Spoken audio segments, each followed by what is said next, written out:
Oh, it sounds like you heard the song, the new theme song of the Jerry Callahan show. I saw somebody tweet that we should somehow have a Linda Marks duet with Colleen in the background. That's interesting. Why is that? I don't know how that would work exactly, but I like the idea of it. Well, I'm sure you could superimpose Colleen sort of while she's off the. She's a musician. She could give me a little Linda here for a second. Let's see if we can find that. Heroes. Colleen swept the internet yesterday. I mean, Ellie Schnitt took over. Colleen handed over to her. But, it was a tag team effort. She ruined his day. I mean, it was his day to shine. Do. Let me hear. Can you do that, Steve, or no?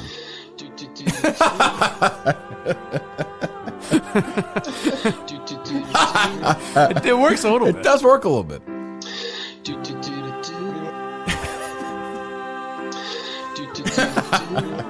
Boy, Linda goes a long time before she gets going this song. A lot of build-up.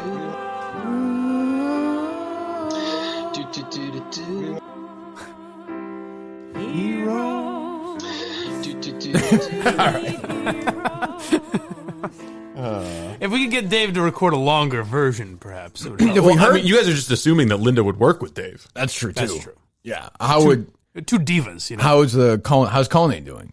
I didn't hear from him. I just saw him. You didn't at all? No, he left the Twitter thread. He left the Discord server. Oh, he didn't talk to you? He has unplugged from the Kirk Minihane world. Well, he's not part of it. That would make sense. That would be like the fucking whoever is working at that Dunkin' Donuts someplace. They're not part of the world. The Instagram, on the other hand, oh my God, fire. Jesus, unbelievable. Good stuff. First of all, now you have professional sports teams reaching out. Like once you get rid of Cullinane, it's it all falls. This is what happens. I didn't realize what a loser this guy is. The weight he's been on us, holding but us now back. he's gone. Yeah.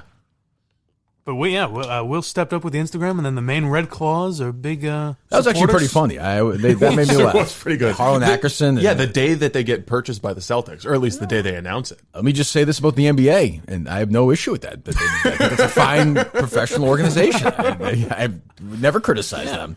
And, Celtics I've always said this China thing is a complex issue. Yeah, it's nuanced. Yeah. I'm not going to get into it. There's a lot. I mean, we're doing some shows with the Celtics in China. I'm looking forward to it. Staying at five-star hotels and... Okay, fine, the people working for us and clean are essentially slaves, but so what? I mean, Mike will make a mess of the room, and we know that's going to happen. Yeah. So feedback on that as well, by the way. People were like, Blind Mike seemed very comfortable with the mess, the Slobgate situation. I'll tell you, I should have brought my sunblock because the Steve Robinson burn, no man can recover. What happened? He got me this morning. What did he do? I left my water bottle behind again. Photo snap? Why can't you throw the water bottle away? I just forget. I put it down here, so I just forget about it. He thinks we got a cleaning service around How here. about MHB, who said that your apartment was messy? He did. I do have roommates, but I don't want to sound like Jerry. Throwing your roommates under the bus. I don't want to here. sound like Jerry Corrupt. And his food there is shit? Maybe that. No, not food, but like paper, mail, and shit like that. But maybe that's why I'm so indifferent about it. That's your like I want to be hanging out the boys at Barstool. Yeah, I don't think you have a very good. You don't have a good vibe. Don't you see on that, Steve? There's a little bit of that. Like, let's watch the game, bros. Just like the old days. You don't have I never hung out with them in the old days either. It's the same instinct that led you to crawl up into the office and audition for Dave. What? Huh? For Dave Portnoy, I said it's the same instinct. There's real Steve. By the way, there's real Steve Mike tension. I've noticed lately. What's that about? I don't know. There's legitimate like Mike knows I can shit on him. That's just the way. that is the way it is. But Mike doesn't like when Steve piles on because Mike thinks that he's. I don't have a problem with that. No, but you think like Kirk can do it because he's funny and I admire him, but Steve's kind of a fucking asshole. Well, there's a difference. If I may give my theories on it. Well, I mean that would be interesting because he's a first class pile of honor. I noticed there was a moment when we were... You're a pile of honors. there was a moment... Again, the Robinson Revenge is a dish best served frosty cold. There's actually blood trickling down your face right now. No, there was a moment, I think, when it turned when we were in Barstool, New York, and you started criticizing him for not doing a lot, and his first instinct was to come after me and attack me. Oh, his first instinct was to call me a cocksucker. That was his first instinct, which is a weird one, but that's okay. What did I thought it was interesting. I was the guy who arranged your travel, got you down there. What did I say about you? Did Mike say thank you for that, though? No, thank you whatsoever. Bought him a couple of meals and no thank you whatsoever. You say thank you for that? Let him around the train, did a bunch of videos with him. It's on Barstool is what he said. Some of them were. What, like McDonald's? Yeah. Thanks for McDonald's, Steve. I just thought it was an interesting There's some tension here. What did I say, though? Like, Mike does not allow Steve, not that you don't allow it, but I can see you tense up a little bit when Steve jumps on. You don't like it. I don't know about that. But no, I'm curious. What did I say? What did I say about you? I don't know. I think it's too scandalous to repeat. I don't remember exactly what it was, but you got very angry. You got hot under the collar. About what? You were attacking me. I don't have any memory of that. I didn't hear what you said. What happened in New York? He attacked me. About what? But he was just like, it got very personal. It did? Yeah. When you were screaming, you called Kirk a cocksucker. Right, that was personal. You said he'd be stuck with me if it weren't for you, and you were very critical. No, I said you can get rid of me and make jokes with this guy. Yeah, what's wrong with that? Yeah, that's just what I'm saying. Your instinct when the heat was on you was to come after me. Line. You didn't like that, Steve. I didn't like it at all. No. Why didn't you fight back with him then? The big cat was in the room. There was a lot going on. Okay, I left it. But they do sense some actual tension. The first time, I feel like the room is. I don't know. I think you're overestimating it. I'm not saying it's you don't see the witty rapport we have before you arrive. That's true. Everything's okay then. Oh yeah. Okay. Good. All right. So where did we start? Oh, Cullinane. So yes. Cullinane. He, on the other hand, is frosty with me. He is. Well, all of us, I think. Really? We're not getting that tone anymore. Well, I don't know what. I don't know why he would be upset at us, honestly. Like I know we made fun of him yesterday, that's fine, but I didn't know what it was in regards to, but I saw the show tweeted out Dave Cullinane left something. I assume that was the group chat. Yes. And so I don't know. Is that him being a character though? Like I'm out of here. Yeah, I don't know. He has no life. Like he's not gonna. You think he's gonna? He loves that. He contributes a lot in that. I think. Well, right? I think part of it was he good thought luck he joining had us good. Good luck joining the Jerry Callahan show Discord. It's gonna be him by himself and some 80-year-old guy trying to figure out how to do it. He thought he had us good though with the DEC collaboration. Oh yeah. Still on that? Do you have that? Let me hear it again. So I'll set it up. So we were going to play the sound of Jerry's show with Cullinane. We already had. Oh my god! Yeah, we had it anyways, but we said just to make them feel better. Did you lose the first 10 minutes? No. I'm looking at Greg Hill's titties. Oh, hey, they're all over the place. Jesus, we'll get to that in a second. I'm not sure where to go with that. Sweeping the nation. I might have to leave the Minifan thread. Oh yeah, that's their whole world, right? That Greg Hill stuff was almost as funny as the Yankees fans' reactions yesterday. Yeah, no kidding. Wow. Jesus, take two. Ellie was funny. She was great. That was a great. No, she was more entertaining than the other 10. It was a smart idea. Ellie doing that is very funny. But there's something I hated about watching guys go, oh come on, Ellie! What the fuck? And it's like immediately she's like, they score before she gets the word scored out there. Like, yeah! And it's a commercial. Yes, all right, yeah, come on. And it's just like, all right, guys, we get it. You're on camera. Can we retweet the stream? They all look like assholes too. It's like unlikable bunch of fucking assholes. Like Frankie Borelli seems like an actor. Like he seems like he's trying to be. Right. Oh, way he too might hard. be. Way he might too be hard. like that, but he's trying to put it on all the time. Where like he's like that. He's a shithead. What the fuck, Ellie? Come on. What the fuck? It was. She came across very well. I was proud. Yeah, of her. I told her I was proud of her. She did very well. She did a good job. Do you want this? I was proud of my daughter. This Cullinane. So we were going to play the Jerry sound from his show he taped here last week. Oh right. Cullinane sent it to Steve. Or did he? I mean, again, you get tangled in this world. Just when you get yourself out, he pulls you back into this web of madness and tricks, where it's almost like a lot of these masterminds, these criminal masterminds, have sidekicks who are equally genius. Cullinane is a sidekick. Cullinane is a sidekick who. What was that, Steve? I didn't hear that. Hold on a few. We're playing a classic prank on the guys. Hold on, kid. You're not gonna, honey. Listen. I understand. Okay, I understand that. But I think the bones look great coming out of your back. Like, I don't think that's a big issue with all. Sweetheart, you don't realize Steve Robinson needs his comeuppance. It's about time. I'm reading a list of Steve Robinson's lies. Okay, just turn the underwear. I don't care if there's skid marks. Just turn them inside out. It's fine. We'll learn how to do that later. Don't worry about it. It's fine. That vomit on the floor, don't worry. We'll you know clean what? it up The washing later. machine is downstairs. You can do it yourself if you'd like. I mean, or you can wait for me to be done with my important work. Your brother did what? Puked? Well, I mean, okay, so it's done. He puked. What do you want me to do? Means he ate enough. Yeah. You know what? Maybe you should go eat some of it for dinner yourself. I'm sure there's some protein in there. What was that? I didn't hear his daughter. What'd you say? One of probably the greatest moment, definitely the greatest moment that's ever come out of Listen Up Down. Oh, without a doubt. Wow, I mean, not a big competition, but boy, I hate to leave all those orphans. I don't know. That's quite a first round. So he enlisted DEC, the president of the Minifans, who I like. I'm a DEC guy. Let me say it on the record. Sure. He seems like a very nice guy too. Always reaches out to me. He's mom, a similar experience to my mother, so we've bonded over that. I think we're going to become really good friends. Oh, that's good. I may go spend some time with his family. If he doesn't mind, spend the weekend with them. Well, if you want to start doing this out of your house, he can stop by and show you. He's recommended that a few times. And I can teach him how to do things. Like my kids, it's weird. Like 3 times a day, they sit down and have meals. Yeah, it's strange. And oftentimes at night, they'll sleep in the bed. And we have this weird thing where when it gets colder, we have this thing that blows into the home called heat. Yeah, if he just teaches them how to feed themselves, but then he can kind of get away with it. But I mean, what's honestly? So like, let's just say his kid starved to death. Okay, tragedy. But what's more tragic, if his kid starved to death or he's not able to get revenge? Like, you think of sweet revenge. Think big picture. Like, when you put it in context, it makes more sense. Right. I think if you look big picture in the world here, you have to get revenge on. Who's revenge on you? I think so. Yeah. Okay. Or they were just trying to play a trick on me. Because Colleen, you mentioned tension about you two. Colleen has this hatred toward me. Which I don't know if that's an odd. Actor. You mentioned the other day. Considering he shouldn't be, after the Dershowitz stuff, you'd think he wouldn't even be around. I heard Jerry saying them on that thing, like, I can't believe Kirk fired you over that. I'm like, what the fuck did you think I was going to do, idiot? Well, Jerry also had this bit about how Cullinan is allowed to lie to Dershowitz because Dershowitz has been lying to everybody.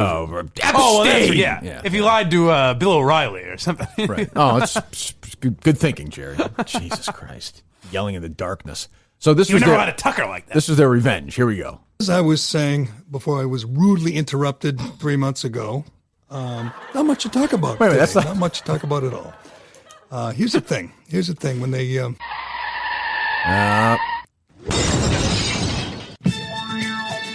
All of these are lies told by Steve Robinson. The Red Snappers contest. Red Snappers timeline. First, he said it was a couple of years ago. Right, okay. So then he just go into the list of all Steve's lies. Or whatever. Even just the list would have been fine. It's tough to describe each lie. I'd say the car crash sound in the middle of that open is appropriate. Sure. I would say, given the content that given the joke, I thought I was like, oh, that's funny. Either that was fair, yeah. But the rest, I don't know. It would have been better if it was just a secret message from Jerry, right? That would be funny. Like, fuck you. You're not getting my sound. There you go, Steve. Steve knows revenge, though. You got to give him that. The poetry. He's Steve in the revenge business. Yes, but I think Dave didn't want to bother Jerry with it. This is, we don't need to put this on his plate. I mean, how much time did they spend collaborating on this? Who? DEC and... Yeah, DEC and Dave. This was they thought losers. Well thought out. Jesus Christ. Do it with children. Colin just had a kid. Yeah. He's doing this. Meanwhile, I mean, this podcast is fucking MIA.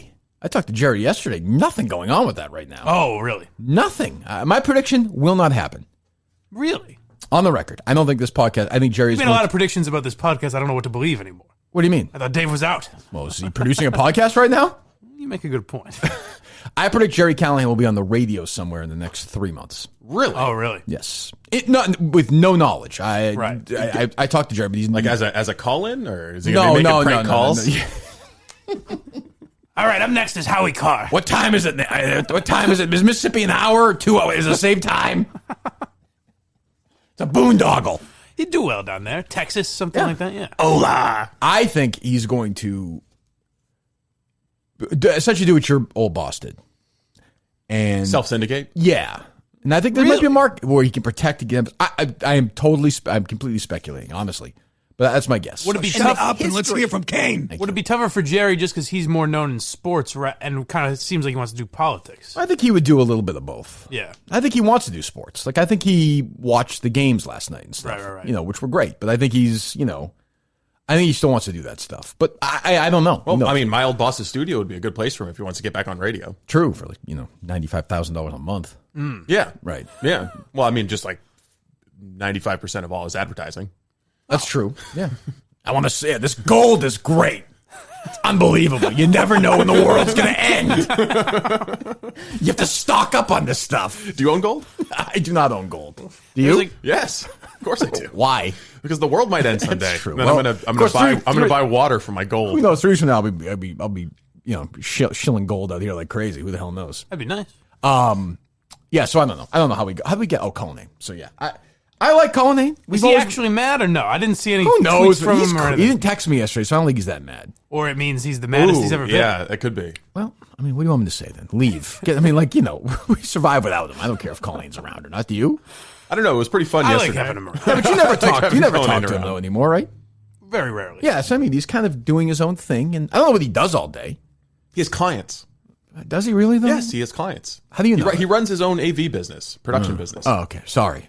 Rich Mandarin. Didn't mean to get... That's true. I didn't mean to attack Colnade's honor, Professional. Steve. I didn't realize you guys were so defensive of him. Jeez. All right. Well, what do we have? What's going on? So, and I do want to praise my boss, Erika Nardini, later on as well, yes. by the way, if I may. She put the call out last week and said the reads are not to me, but to all the talent. The reads have not been up to quality lately. Yesterday, I was semi-offended because I thought she might be mentioning me. I don't think she was. But I thought about it yesterday. And isn't that a good thing when your boss does something like that? It means they're fucking listening to these reads and these ads, as opposed to not, I used to work for bosses who were like, hey, let's make sure you get the weather in at the 6 o'clock break because just for no reason, just because they felt like they had to fucking say something. That was why I fucking hate those people. Yeah. God, I hate them. Well, hey, you were complaining about the traffic this morning. Off air, and I think it's an issue we should start tackling on air, You want to do traffic updates? Go ahead, Mike. Take a look out there. Give me an update. Go ahead. Oh, the I-95 is... No, right there on the street, right there. Can you see? There's cars zooming by. Why don't we put Mike on a helicopter way up, and just have him look down and give updates one day? Would you do that? I could, yeah. Okay, good. I'm sure some helicopter guy who's a Minifan would do it. Did you listen to the lead yesterday? No, I didn't. Hold on. One other thing. I was offended a couple of days ago, and I don't think I mentioned this strongly enough.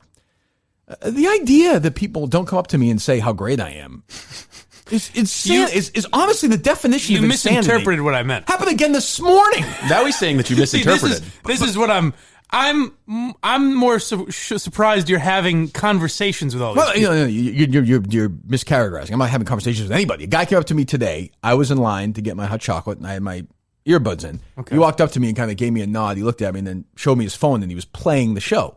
I gave him the thumbs up. See, that interaction I can see a lot more than... Do you think I stop and talk to people? Well, you have a lot of information that you're like, oh, boy, this guy's real down on Mike, and he thinks that... Sometimes people come up to me and say stuff like that. Yeah. But Mike is... I mean, who has a more... The fact... How can I have this loyal fan base if people aren't going to... I don't even understand. Well, I understand you're a very recognizable guy. Well, it's not even that. People go to Foxwoods. Every other person's stopping you out here. Mike, see, there he goes. Throwing me under the bus again. He's passive aggressive. They want me to say. The heat turns up and he gets a little nasty. Yeah, be interesting, Mike, and maybe sometimes somebody will say something to you. It's not that difficult. Maybe. All right, what do we got with Roman? We hear from anybody today in Roman? After yesterday's electric Cynthia Dill performance, I'm puzzled by. Again, she is a mastermind like Cullinane, taped it herself and sent it out to the world beforehand. She really outsmarted us. I didn't know if I should be, because I wanted to tweet something about her last night, but I didn't know if we were supposed to be mad at her for that. Oh, well, come on. We're going to be... It was like 12 people listened to it on SoundCloud. I'm not that. Out of principle, though. No, I respect her craziness. Well, the move would have been if we didn't include the interview, or if we edited it in some way to make her look bad, then she puts out the full interview. That's fine. I get recording your own interview. But what is her motivation for releasing it? She's crazy. It's a podcast within a podcast. I tried to tell you, she's crazy. Yeah, but I like that. It's crazy has a home here. That's fine. I have no problem with that. You're looking for motivations or reasons behind some of her actions. Well, there might not be any. I can't speak for her sex life, but if her and William, would you be interested in having a date with her? Oh, absolutely, Kirk. Really? Absolutely. Would you use Roman? Would you like to have sex with her? I'd love Roman. I love to last longer, Kirk. So Roman seems like the best option for that. Okay, well, they certainly is. GetRoman.com. GetRoman.com/Kirk. You get your first month of Roman for just $5. We know that. You choose a monthly plan. We saw people tweeting us yesterday. Cynthia was talking about it. William Benditson's talking about it. Everybody's talking about it. I think even the nighttime guy in Philly who's in the hospital. Yes, I think that Cynthia Dill was great, and I live Roman's right. An update? Still paralyzed. Okay. There you go. Well, somebody has to apply it for him. That's not a big deal. You've moved me in many ways, Kirk. Thank you very much. I enjoyed listening to the program. Well, I appreciate that. Thank you. Do you have any updates, Steve, on the Cynthia Roman situation or no? Yes. Getro Man has responded. Getro Man's responded to Cynthia? Yes. No. See how surprised I was by that, Mike? Is it Mike Violet? Answer the question. She was very... Oh, okay, wow. At one point, I think in the interview, I said, she gave some answer. I said, if this ends with Mike Violet, we're hanging up the phone. Just so you know, this was her way of getting Mike Violet's attention. Yes. But Mike Violet, of course, is not Getro Man. No, right. Do you think Mike Violet gets noticed in Maine the way you do here? I can't imagine. Well, I mean, he's Mike Violet. He's what? It seems like he's a big name up there. Sure he is. What show is he on? He used to be on WGAN for about 10 years, the Portland show, and now he's on a Waterville station. I'll just ask this question. I don't want to, if the Barstool investigators guy wants to investigate it, or our own people, I'll just ask the question. Have you or anybody ever seen Mike Violet and Getro Man in the same room at the same time? No. Oh, there was the one time Getro Man was helping him out. Really? Applying swipes, yes. Okay, well, I mean, that's some I don't proof think I right have there. pictures. You might find it on Pornhub. Okay, I'm just trying to figure it out. All right, so it's GetRoman.com/Kirk. GetRoman.com/Kirk for your Roman wipe. So we have Getro Man responding to, what is Cynthia's, what is he responding to exactly? Her bit yesterday. Which was what, though? Because Fat dumb Mike, remember? Right, but that's not Getro Man, though. Yes. Oh, well, no, it's Mike. So why does Getro Man feel the need to respond? I mean, I think I'll let Getro Man speak for himself. I think that's probably best for everyone. Getro Man here. I can't believe you bozos fell for that Dill woman's ruse yesterday. It doesn't take the world's greatest superhero to see that she's been dispatched on an evil mission by her new client, Bob Murchison. Forget two-pump chump. My new arch nemesis is now this fake civil rights attorney and failed senatorial candidate. It's clear her mission in life is to ruin the sex lives of men everywhere. Yeah. Think about it. First, she's shaming men for wanting rock-hard mega boners, something that men have probably never had around her. Well, and now I don't know she's about trying that. to ruin the podcast that has done more than any on the planet to save men from the tyranny of premature ejaculation. The enemy was at the gates, fellas, and you just let her walk right in. Go to GetRoman.com/Kirk and get some Roman wipes before Cynthia Dill ruins everything and turns us all into a bunch of two-pump chumps. Getro Man, away! Well, okay, that's a reasonable response, I think. I mean, if you really step away and look at it, it's a pretty reasoned response. I'm not advocating. I'm sure many men, if that's her, have been aroused around her. She seems like a lovely woman. I'm not going to say that. That's up to Getro Man. That's her own feud. But that's a reasonable. We allowed her to sort of, denigrate Retro Man. She called him originally Getro Man, and he's our guy. We should stand by him. Well, you heard her say that she had off-the-record conversations with Murchison, right? No, I didn't hear that. Well, when she did say when she was that. talking about what she got from him, she's like, the part that I'm allowed to disclose. Oh, I think yes. she's an agent. Could be. Which is And fine. she was recording us. But here's the thing. It's fine. We don't really care. Was her recording better than Bobby's, the sound quality? No, it was about the same. Was it? I didn't listen to it. Interesting. It was an iPad situation. Well, if she's, but she claimed that she's Team Minihane, though. So she says. Yeah, she did. That's what they say, That's right? exactly what an incel would do. That's true. All right. Well, I mean, we'll keep an eye on this story as it moves forward. GetRoman.com/Kirk. GetRoman.com/Kirk for just $5. All right. Where are we starting here? That was like 3 minutes, by the way. That was a long ad. Just saying. What is your point? Well, you mentioned that Erika was saying longer Well, ads. I think We it's did a good more job. the quality. No, not the length of ads. It's more the quality of the reads, I think. It was a good Twitter thread yesterday. Peer into the genius brain of Erika Nardini. certainly But a was. Good shout out for you and the Minifans. It was. Yeah, she put us with the Pardon My Take crew and Yes. the Stoolies and the Daddy Girls. and the Daddy crew, Gang. right? Yeah. And she's right. She's, the exact quote was this, not, I don't have it in front of me, was essentially, we let these people do what they want, and this is why they attract a rabid, insane fan base. And she gave the examples that make the most sense, I think, in that world right now. I don't think there's the, zero blog, whatever, No. I don't think so. No. But I don't listen to enough of the other podcasts to know how well or poorly they do reads. We should probably find some of them. Do some investigating. Yeah, just see. Yeah, we could do that. I mean, see I'm she's not talking- thrilled about giving advertising to other people's clients, but that's fine. Okay. And luckily the show is not called the Steve Robinson Show. So it works out perfectly for me that I don't give a shit what your take is on that. So why don't you just fucking make sure you don't fucking delete the entire show and fucking do your job, okay? All right. Jesus Christ. This fucking guy yesterday, I thought was going to start crying. I mean, really, I thought you were going to start crying. Yes. Well, the only upsetting part on our end is we had no idea what was happening. I don't know, shit. What the fuck? We're like, what's going on? And Well, he what was am I just supposed to do? I was trying to figure out what's going on. Play-by-play It's update? my show. You should say, here's the situation. Since it wasn't It was recording, unnerving. Since it wasn't recording, I thought it would be best left for the airwaves. Would you have really resigned? Yes. Offered your resignation? Yes. Resigned in disgrace. That would have been a sad day. I would have said, you know what? I'm going to need a day to think about it. Is what I would have said. Even knowing you weren't going to accept his resignation. Don't you think? We'll let him sort it out. What would we have done? We would have just done it again? Oh, that would have sucked. Yeah, no, I think we would have done a whole show of you excoriating me for losing That's 2.5 probably hours. true. of some Yeah, of the we best would have done a podcasts. half-assed job at explaining what happened, Right, but as also always. saying, like, this would have been so much better if... I don't even think I would have let you accept or reject my resignation. I would have just quit because I wouldn't want to live down every single episode for the rest of all time. Rough. Is this one going to get up? But I could have been classier, though. No, I will say you definitely impressed me. What am I gonna do? Cool in the moment. I don't know. Even afterwards, Everyone says you're unpredictable, you're volatile, but Who's in the everyone? in the Jerry Callahan says that. Well, yeah. Yeah, right. Yeah, I can predict his future. Even as you were walking out, you reassured him and said, I'd never get mad about that. Don't worry about it. Wait, no, I don't get mad at basic. Look, if it happened twice, Yeah. then it's an issue. But like, I will say but because of the internet or something, we missed out on one of probably the best periscopes of all time that you couldn't get up. What's that? When it was happening, and you were like, "All right, time to periscope." Oh yes, that's true. we're gonna show the flop sweat on Steve. Mike did it. Yeah. But I don't know if you didn't listen yesterday or whatever. So we had the show, which I thought was a really good show yesterday, particularly the culinary stuff. Actually, the show overall was good yesterday. And somehow Steve thought he lost it all when he was trying to get the sound of something else.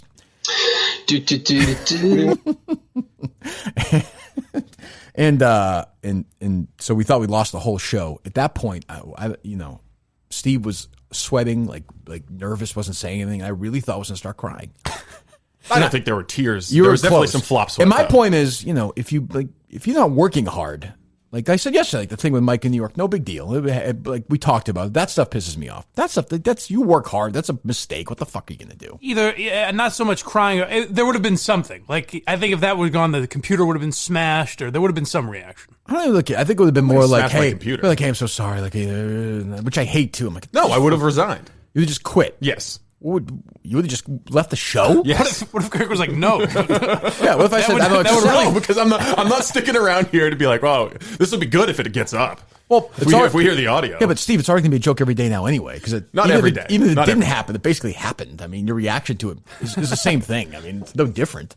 Fuck. I don't know. Fuck. I don't know. And I don't know about you, it seemed like the vibe was we didn't want to keep saying what's going on because we didn't want to distract him, but we were like, what the fuck? No, I was going mad. on? I was getting mad with that. Yeah, I was like, what the fuck is going on? Oh, I don't know. I don't know. Hold on.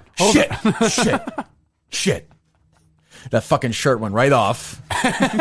It's getting hot. Just hit Mike right. The shirt got whipped right over there. It was unbelievable. But that's what happens when you're hard at work. It's always something. I think the underplayed bit, it didn't make for as good of a clip when I was looking back at the show yesterday, but I thought was equally funny to the do yesterday. No, talking about? No, I know. You don't think so? No, I mean the idea that Jerry asked him a question, he had no answer for it. Yeah, that's funny, but it's not. But nothing is funny as the. I just picture Conan just dancing around a little bit too, like he's just kind of bobbing his head. Yeah. Now the real thing is, I'm sure Jerry. I'll ask. Jerry probably didn't even hear it because he was just so uncomfortable. Like, why am I here with this asshole? I like to imagine Jerry kind of peering over, like, Jesus Christ. Right. Yeah, I'll just bite my tongue on this one. What was that, Jerry? Right. Yeah, let me hear the yeah. Because Jerry asks a perfectly legitimate question when you're starting this. Like, I don't know, it's what weird. Should we name it? If you're a producer of the show, you probably should have given it some. Step one. The yeah is good, but then his awful, going through every podcast. There's the Bill Simmons podcast. There's the Ryan Russillo show. What options, Jerry? Promotion and everything. Yep. What do you want to do? Do you want to do that 3-minute thing afterwards? Yeah, we'll do the teaser after. That one, I'll find the script and see if you like it. And then I love it. Hold on, I love laid back. Yeah, we'll do it later. Just laid back. Come on, I don't care. Call Jerry, relax. We'll get to it. Jerry, we're done. We'll just shoot. You and I'll shoot the shit for an hour. We'll both kind of weigh in, and then we'll do that 3-minute thing that little thing you want to do after. Yeah, I'll play little thing. Yeah, sure. I'll placate you after, Jerry. Don't worry about it. But yeah. You want to go halfway after, or what do you want to do? I'm out. I'm out of the group. I'm out of the Minifan thread. Let me hear this.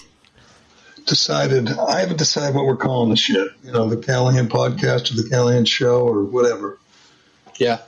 Doesn't really matter. All right. You're right. Not as funny, but I enjoyed it. But it's funny. He gives no thought at all. I also like the fact that Jerry's I haven't decided what to call it yet. What are you thinking about it all day? It's not that difficult. But even I am. There could be a lot of options. You're thinking about it a lot, Jerry? If your two options are the Jerry Callahan podcast or the Jerry Callahan show, it's what are we quibbling over here? I would say I am happy to be and I think I've been to some extent. Jerry asks me stuff once in a while. I would say, given that it's the Kirk Minihane show, I probably wouldn't call it the Jerry Callahan show. I'd probably call it something else. I don't even know if that matters. But the Jerry Callahan experience? No, my point is if he cares about it, I wouldn't even care about it. But if that stuff's going to bother him, I'd call it something else. I agree. The Dave and Jerry show. What's that? Dave and Jerry show. Yeah, or just do the doo-doo. Could be the name of the show. I mean, who wouldn't listen to that? How about Callahan Tunnel Vision? Is that a good one? That's a good one. I remember. But Jerry's big into names. That's important to him. He was always He was always like, it frustrates me that our station doesn't have a name. Like San Diego, they had the power. Oh. He like wanted that. He's like, give you an idea. The zone. Yeah, he liked that. The game. And he might be right. I don't. But I'm just like, I don't know. Everyone just says EEI. Right. Because 98.5 is the sports hub, which is stupid because nobody in Boston calls Boston the hub. Right. But it's identifiable. The hub. I don't know. Yeah, but I guess. So is EI. So is FAN. Right? Right. I mean, does it really matter? Well, the fan would be FAN. People call it the fan. Yeah, that's true, I guess. Yeah. But people in New York don't call it the fan. No. They call it FAN. Yeah. Yeah. So who gives a fuck? Why do we give a fuck? It's a real question. I care about this stuff. What do you want? I know. What do you want, Mike? So you're better than that. Jesus. Not at all. Fucking asshole. Were you on fan holding for a little while yesterday? That was very disappointing. I had a system. Well, no, I had a system worked out where this time I was going to get Francesa, and then we had multiple lines, multiple people, and then I realized the Yankees play at 4. Well, there you go. It's weird how that works. And no Boston Globe either, right? Oh yeah, what happened with that? Their security. If we're ranking security, yes, much tighter at Boston Globe than Entercom. I would imagine. Entercom, you can just waltz right in. But Boston Globe is in a bigger building. I think I have a possible. I have to do it with someone better than my partner in crime yesterday. Who was that? The Warthog, my good buddy Chris. Oh, the Warthog was there. The Warthog was with me. Yeah. I get Steve texting me inside information from Kingpin Pete yesterday. There's a lot. Oh, going really? on. Yeah, there's a lot going inside on. info. I don't know about this. Kingpin Pete is a scholar of Barstool. Yeah, absolutely. He is. He is he's our Barstool historian, I guess. Yes, very much so. I go to him when I need intel on. He could write at some point there's going to be the oral history of Barstool is going to be written. Mm-hmm. Is Kingpin Pete going to write that? They're kind of doing the documentary. Well, I know, but I mean, as Portnoy has always said to me when I ask him about books, he says he doesn't read books because if they existed before TV, nobody would read books, TV, which is of course stupid because I read books all the time and TV, has been in my life. I don't really understand that, but this is, as I've said about Carabas, he's written more books than he's read, which is I think true. Has Carabas written books? Yeah, he wrote some terrible baseball book that he talks about. Can you imagine how bad that must be? I mean, honestly, imagine reading it. What's it about? Who the fuck? It's like a fan experience. It's old. It's like 8 years old. Okay, all right. I mean, I'm a novel, so for me, it's sort of hard to. Is it more of a pamphlet? I don't imagine it being that thick. I think he self-published it. It's like 300 pages. Do you think he really wrote it? Yeah, because he's right. He's a good writer. Carabas a hustler. Yeah, he's a hustler. Yeah. He's a hustler. Although he got off scot-free on this fucking Slobgate thing. I mean, totally. It was the Yankees fans' fault. I thought he was on that couch. It worked out well. It worked out well. The Ellie Schnitt thing was very funny. So, but once again, it's just my question with Barstool is this all a joke? Or do they take this happens in 3 months, it's just content? Well, so the idea is that was such a punishment for those guys. Like, it was so brutal. Really though? The Why? They got to be on. They got to be in the stream all day. They'll never do it again. Yeah. They liked it. Huge attention. Yeah, they were little stars. Yeah. Meanwhile, I think Ellie said she picked up like 70,000 Twitter followers during this. Really? Yeah, she went over 400,000. I think she said she was like 300, like some crazy number. She did a good job. That was funny. Well, she's the perfect person for it. Now, maybe no one gives a shit, but what happened? I thought White Sox Dave was supposed to do it, and then they sent him home or something? Delayed or something? Yeah, he was late, and then they benched him, and then they had... Because it was going... I think they realized it was going well. Okay. And she has the right demeanor for it. Like, it's it was funny. smarter to do her, because I assume White Sox Dave knows baseball. Yeah, she knew nothing. Yeah, honestly, why does she get punished, though? I mean, she gets to be the star of the show, but still, she's going to hang out with those guys? I was actually thinking it would have been funny. Not as... The Ellie thing was good. If it was last week, for some reason, and you put Mike like 30 feet away from the TV, that would actually be kind of funny. That would actually be kind of funny, but it worked out. Yeah. But that's my question. So is it just a wacky ha-ha bit, or is it real? Yeah, I don't know. Because I would have gone all in. I was thinking about this. I would have gone all in on firing one random person, but I would have put all names in the hat and announced it 48 hours later. But I would have said... I don't think they view it as that serious. But I would have said, I'm going to allow one wild card. Whoever makes their case best publicly on social media in front of us, I will take their name out. One person gets to keep their job. Yeah, that's I like that process. Yes, so but maybe save it for something more... Well, whatever. Fine. Serious. Yeah, I like that, though. It's kind of like the Stella thing, where Stella saved my job. Do you think that if the NASCAR thing hadn't been happening, maybe Dave's full attention would have been on Slobgate? Maybe. I guess. I mean, let's be honest. One flat tire is more important than that dog dying. Right? Why do you say that? It's true. I mean, the dog was not. She was the... it's like a human being at 170 years old. She was the chew toy queen, or whatever she was. Right. I forget. Get those memes going, guys. Yeah. Get those, GIFs, whatever the hell. Oh, it's very offensive. It's not terribly funny. offensive. It's not funny. Terribly offensive. Not funny. So, all right, we'll set up Ernest Owens, 10 minutes before we get him on? Yeah. All right. So, what do I want to do here? Oh, do we have any? I'm in a light mood today. I'm not in the mood to dig too deep on some other stuff, unless I'm missing anything. I thought the debate was kind of lame. Oh, totally lame. Nothing to it. Kamala Harris is they're all so fucking. Although warm. Andrew Yang getting a little bit of attention. True, Yang, that's true. Andrew Yang. He may win. Elizabeth Warren is going to win the nomination. You could tell they treated her like the front runner last night. Yep, it was her night to shine. And Biden, you see that one picture of Biden that was going? He looked like 300 years, that weird face. Did you see that? Well, he's clearly had some Botox done. He's had a lot of Botox done. Biden had a moment. I didn't watch a lot of it, but I clicked over because I figured we might talk about it.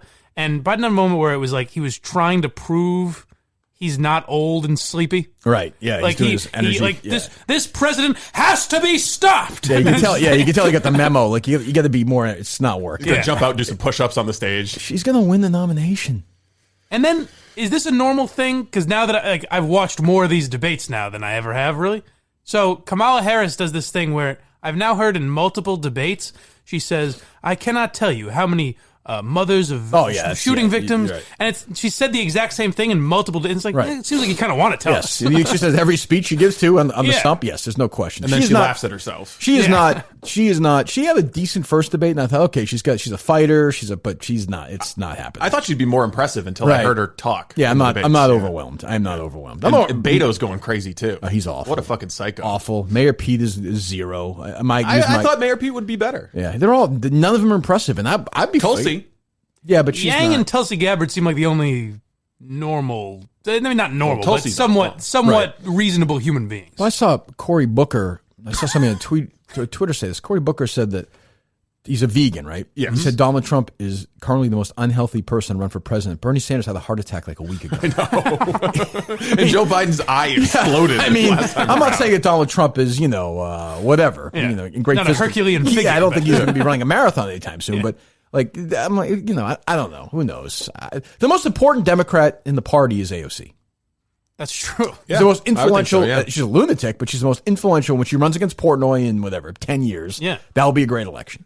It will be. It'll be a great election. That will be Did you fun. see she was in Denmark the other day? She was? Yeah, I wonder how she got there. You think she took a boat like Greta? I don't know, Steve. I'm not that concerned about Who it. will America hate more running for president, Trump or Portnoy? You have to think they'll hate Portnoy even more, right? No. Because Portnoy has no political. There's no. All right. Okay. No. Trump is the most. It has to be the most hated person in history at this point.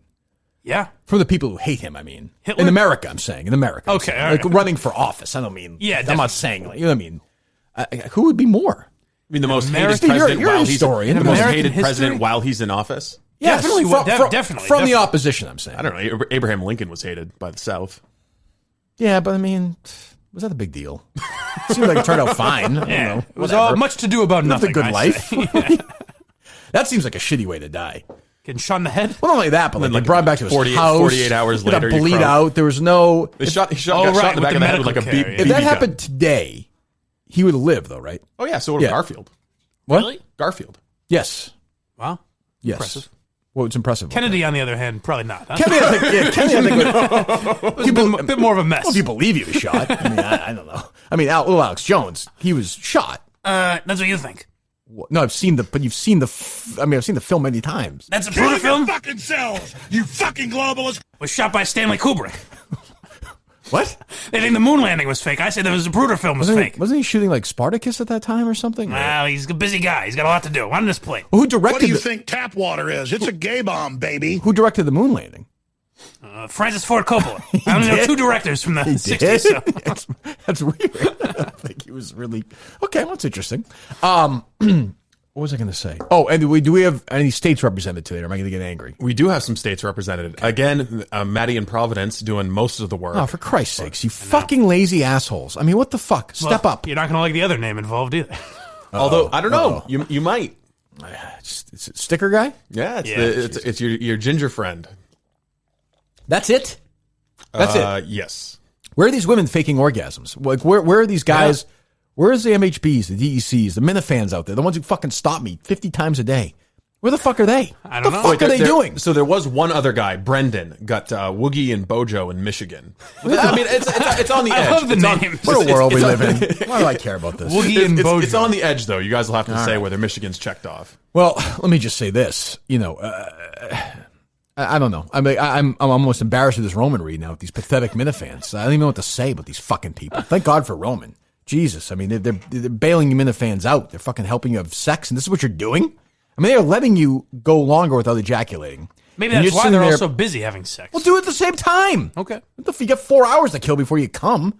Make a couple of fucking phone calls. That's Wait online for a half hour, 45 minutes. That's a fair I mean, how long do you have to wait for Woogie and fucking, what is Bojo. it? Is it really Woogie and Bojo? The other thing I think Rich Kelleher has discovered is that if you call one of the lesser stations, you might not have to hold for so long. This is not Discovery. That's a no-brainer. Right. Oh, just like Roman's a no-brainer. Go to GetRoman.com/Kirk. GetRoman.com/Kirk. You get your first month of swipes for just $5. I mean, I'm almost embarrassed for Roman at this point. They're so kind. They're helping these fucking pathetic people out. They're not helping us out. It's ridiculous. They're giving them a better sex life. We're giving them the fucking show for free every day. And what are they doing? Just sitting there and listening to it? Fuck you. Just enjoying it. No, fuck you. Buy some Roman and fucking make some prank phone calls. God damn it. GetRoman.com/Kirk. GetRoman.com/Kirk. $5 for longer lasting sex. And there's a challenge. I want somebody, while they're swiping Get Roman, and hard as a fucking rock, to be, while pleasuring yourself, call one of these fucking people and make a prank phone call. God damn it. That's it. I don't like to be this guy, but I don't think there's any way we hit 50 by the end of the month. That's what I'm saying. Not at this pace. I agree. I mean, and that's going to be major issues. Yeah. Major fucking issues. That's what I'll say. There'll be Minifans banned for life from listening to the show if that happens. Banned for life. And I can make that happen. All right. You heard it, folks. All right, go ahead. Jesus Christ. All right, first up is Tim from Canton calling a Massachusetts show. Another regular. We've not hit Massachusetts technically or no? No, I don't know if we technically have, no. Do you have a board updated? Was there a Twitter account with the board updated yesterday? I don't think there was. Not that I've seen. No, I didn't see an update yesterday, no. Was there a Conan singing parody account? Actually, there was. I got some doo-doo-doos. Yes, I got that's true. Those will last a long time. Go ahead. Tim's in Canton. Tim, you're next here on WRKO. What? Hey, VB. Hold on. Is that my enemy? It's VB. VB is like a classic guy who'd be friends with Robinson. He's a good guy. He's the nicest guy. He is. He's never done anything wrong to you except for try to talk to you, to make small talk. In my limited interaction with him. Is there a bigger... Is there anything I hate more? A bigger crime against humanity? In my limited interaction with him, he's a bit of a talker. I mean, how much am I into small talk? Not very. Not whatsoever. None. Not like, very. almost embarrassingly so. Like, it's almost like, is this guy on some spectrum? Right? I come in here. It's almost like that, yeah. I come in here, I'll talk all day. Right. I think Big Cat thought I was kidding. When I said that in the podcast, I was like, we're doing this. This is great. But if you put me in the hallway with you right now, I am not going to do it. And then literally he tried to talk to you in the hallway, and I was like, I walked away. It was very awkward. I'm not doing it. All right, so this is VB is hosting... VB in the middle on WRKO. VB in the what? Noon to 3. Middle? Yeah, VB in the middle. That's between Jeff and yes. Howie. Yes. Okay. So the lead in Steve's old show. VB hosts a show for 3 hours? Yes. It must be awful. No, it's good. Yeah, you listen to it a lot? Yeah, I do. Yeah. It's on 6:80 a.m.? Yes. We might have a partner soon. That'd be a good lineup. I continue to advocate for my man MHB to get a shot with Jerry. And I didn't know if that would work. On Listen Up Dummies the other night, MHB said he's all in. Would he move here? He literally said he would do a test show, and if it goes well, he would move to Boston. What a psychopath. Does he have a good job? Well, he's willing to throw it away for Jer. Well, I mean, shouldn't that kind of initiative be rewarded with a shot at least? I think so. Would Jerry do it? But I mean, does MHB understand that it's kind of like a part-time gig, right? I mean, what's Jerry going to be able to offer? No, but I could say Boston right, salary. But he could find a job up here. Right. I mean, whatever. What is he? He's in some sort of HR or something, is that, or no? I honestly have no idea. Okay, let's just say that's I actually don't know either. Let's say he's doing that. He could get a job like that here. You would think. And get to be a big podcast star. Jerry and MHB. I like it. Jeez. Would he stick with MHB? But then, what do we call it? Right. Is it the Jerry Callahan podcast? Talk about going from like Kirk Minihane to Kirk Minihane Light, though. Oh my God. Wow. It's like when like a lead singer dies and they bring in like the guy who sounds like Steve Perry. No, it's the next best thing. It's not. That's what I mean. You know, the chemistry would work, right? I think it's worth a shot. I'm advocating for MHB. So I don't know how we got there. But go ahead. Tim's in Canton. Tim, you're next here on WRKO. Hey, VB. Hey, Lightning. Hey. Hey, Tim. Well, hold on. VB and who? Lightning? That's his female sidekick? VB likes to give Actually, his... I'll let Mike take this away because he used to be... You are friends with a former producer on VB VB likes to give his guys nicknames. So VB, by the way, VB was given to him by Howard Stern, right? No, Howie Carr. Howie Carr. No. Okay, I don't care. Howard Stern. Right, yes, go ahead. Was it Howie Carr? I don't care. Go ahead. I don't care about this person. Go ahead. Anyways, I thought he was an intern for Stern, which would have been crazy, but he likes to give his producers nicknames as well. VB apparently means Virgin Boy, I guess. Oh, is that how he called him? Yes. Howie, that big cocksman. Okay. Calling out the virgins out there. But so like my friend Dan went by the name Danny Waffles on that show. Why is he like to eat waffles for breakfast? Nope. Oh, why is that? His last name started with a W and an A. That's all it took. All it took, I guess. Pretty creative room. Yeah. So I don't know where lightning comes from. But how bad are the ratings for that show? They must be abysmal. No, he's got a good lead in. The financial exchange. That's right. Jesus. All right, good. I even want to criticize VB after this great. Well, go ahead. Let's just play the rest of this call. He's a nice man. He's a nice guy. Tim's in Canton. Tim, you're next here on WRKO. Hey, VB. Hey, Lightning. Hey. Hey, Tim. Hey. Can you guys hear me okay? With these Sound earphones? Yep, we got you. Oh, all right. Sorry. My son Dave tells me they work. I never trust them. But anyway, I'm glad you can hear me. So, great topic. LeBron has forced me to do something I never thought I would do. I'm going to actually boycott. I'm a boycotter of boycotts. But this guy is such a hypocrite. I think instead of watching the Celtics this year, especially when they play the Lakers, you guys, I don't know, I might just drive through Nebraska for 10 hours because I would rather do that than listen to some hypocrite tell me we should be thinking when he's taking orders from the Chargers. And by the way, was he well informed when someone slowed his skate? Yeah, and his phone breaks up. But see, the thing is, Tim from Canton, he's a right-wing talk radio listener, so he's got to make his point. He does give good points when he calls these shows. We don't want the points, Tim. I appreciate. All right, but maybe it keeps him on longer. It's on the cusp. I'll give it to him. Massachusetts. We've made so many calls on Massachusetts. I almost have to give you the Massachusetts. Yeah. And you got the do in. Meanwhile, they say nothing. They just sit there like. I'd be like, why are you? Why are people just calling and playing that to people, to hosts? Not everybody has a soundboard, I don't think. Some DEC has a soundboard. I mean, I know he's busy, but he could do it. All right, what else do we have? I'll give you Massachusetts. How many states is that now? Can we update the board? So we've got Massachusetts, Florida. Boy, we are professional here. No, we didn't. We said no to Florida, or did we get it again? This is what I'm saying. Okay. What do we have? What's the update? I know. We'll have to check the board. For Christ's sakes. Okay, go ahead. Do we know? Massachusetts, Alaska, Nebraska, California, New York, and California. Maryland. And Maryland. Yes, in Maryland. Six. All right, let me hear some more. So we're not even an eighth of the way there. Yeah.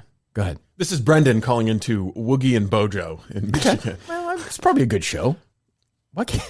It was Monday. They play on Sunday. That's unfair. She goes to all the games. I'm kidding. Yeah. Come on. We got to be able to have some fun. Okay, all right. I don't know if it deserves that. These guys are what? I like these guys. Great impression. 248-539-9797. We have time for one more. Okay, let's go to Roman. Yes. You're on 97.1. Hey, Roman. Hey. Watching this game last night, I ripped my shirt off and dude. I mean, these refs are... You did what? Doesn't make a lot of sense. I can see being ripping your shirt off and just going, do. That might be... Do is now a verb. These guys are comfortable with that reaction to a football game, I guess, or whatever game it was. Watching this game last night, I ripped my shirt off and dude. I mean, these refs are a bunch of blind mics. I don't understand it. And but really, my question is, next week, how do you think we'll snap her out of a loss like this? That's going to be so telling. This is really. They don't say. This is where they don't I will say give what are Patricia blind credit mics for not going backwards, no. because he immediately is switching into this next game now is just ginormous. I'm telling you, they don't lead. It's the greatest reason for my success. Well, one of the greatest reasons for my success is occasionally I'll actually listen to what these dumb callers were saying. Yeah. That guy just said, "How do you think they'll snap her out of the game?" These are a bunch of blind mics. A bunch of blind mics. Yeah, it's true. So you were so angry after the game, you ripped off your shirt and dude. All right, well, I have to give Michigan, I think. Yeah, I think that's so. That's a good call. Yeah. All right, so we're 7 now, we think. Okay. All right, anything else? Yes. Matt in Providence called an old friend of ours. Which state? The Keystone State. Okay. Okay. Old friend. 303-713-8585 is our phone number. 56690 is our text line. We'll get back to the text here in just a moment. Who is that? Matt. Hold on. Matt. I don't know who that is. He may or may not have served 4 tours in the United States military. Maybe the Rocky Mountain State is about to be crossed off the list. Go ahead. He's up next here on Broncos Country tonight. What's going on, Matt? Hold on. Is this on the radio? No, I think Matt recorded this one himself. Okay. Hey, guys. So I'm not sure, how much your producers filled you in, but a few months ago, my Uncle Bob passed away, and he was a sports radio host in Rhode Island back before I was born. The guy was an absolute purist. His nickname was Sporty McKenzie, and everything about the guy was just sports. Anyways, after he passed, I decided that in his honor, I was going to travel the country, pack up the Suburban, and hit all 50 states, at least all the states I could reach in a car, and make a phone call to local sports radio in his honor. So if you don't mind, I have 2 takes on the Broncos that I'd like to share with you guys. Is up? Yeah. Hold on. That is the most insane setup I've ever heard. Well, in his Uncle Bob's honor, he's calling Sports Talk Radio. But why does he drive to the state to make the call? Oh, he's driving. Yes, he's packing a Suburban. No, I thought his uncle did it. Back in the day where you couldn't necessarily... He's driving to the state. My mistake. He's honoring to Colorado. He's honoring his silly me. I misunderstood. His uncle by calling each state and making sports points. He's going to drive there first. That's like Sporty McKenzie did. So he's going to physically drive there, then call the station while he gets to the state. He has to listen. He has to drive there and then turn it on. All 50 states? Yes. My Uncle Bob, they called him Sporty McKenzie. Like, what a nickname. This is Colorado, correct? Yes. So he's in Colorado? Yes. Okay. Colorado's the Keystone State? Is it not? I think Pennsylvania is, isn't it? Oh, okay, maybe. Okay. Why'd you say the Keystone State? I thought it was. You might be right. I don't know. Did you look it up on your phone? I didn't, as a matter of fact. I should. Go ahead. The first one is, all year I kind of expected it to take at least 6 to 8 weeks for the Denver defense to come into form.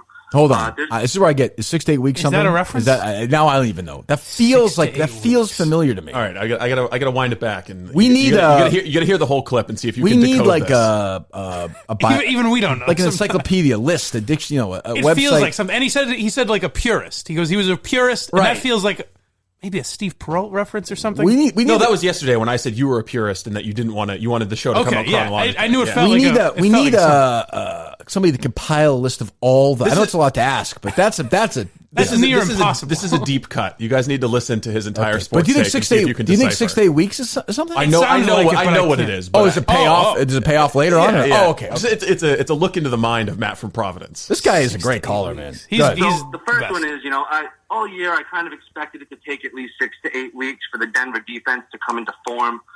There's no better test for those guys than the Chiefs. Hopefully they figure it out and don't start heading down the road to 2-14. I don't get it. 6 to 8 weeks, Denver defense coming into form 2-14. It was a reference to Ben Albright saying in 6 to 8 weeks he would produce his DD 214. That's unbelievable. Wow. That's incredible. That's a deep I knew 6 to 8 weeks was something. Okay. Let me hear that. That is. Did he tell you that he did that? He reached out to me and he was like, "Hey, what was that form? What was that form that he needed?" That is unbelievable. Let me hear that again. All states I could reach in the car and make a phone call to local sports radio in his honor.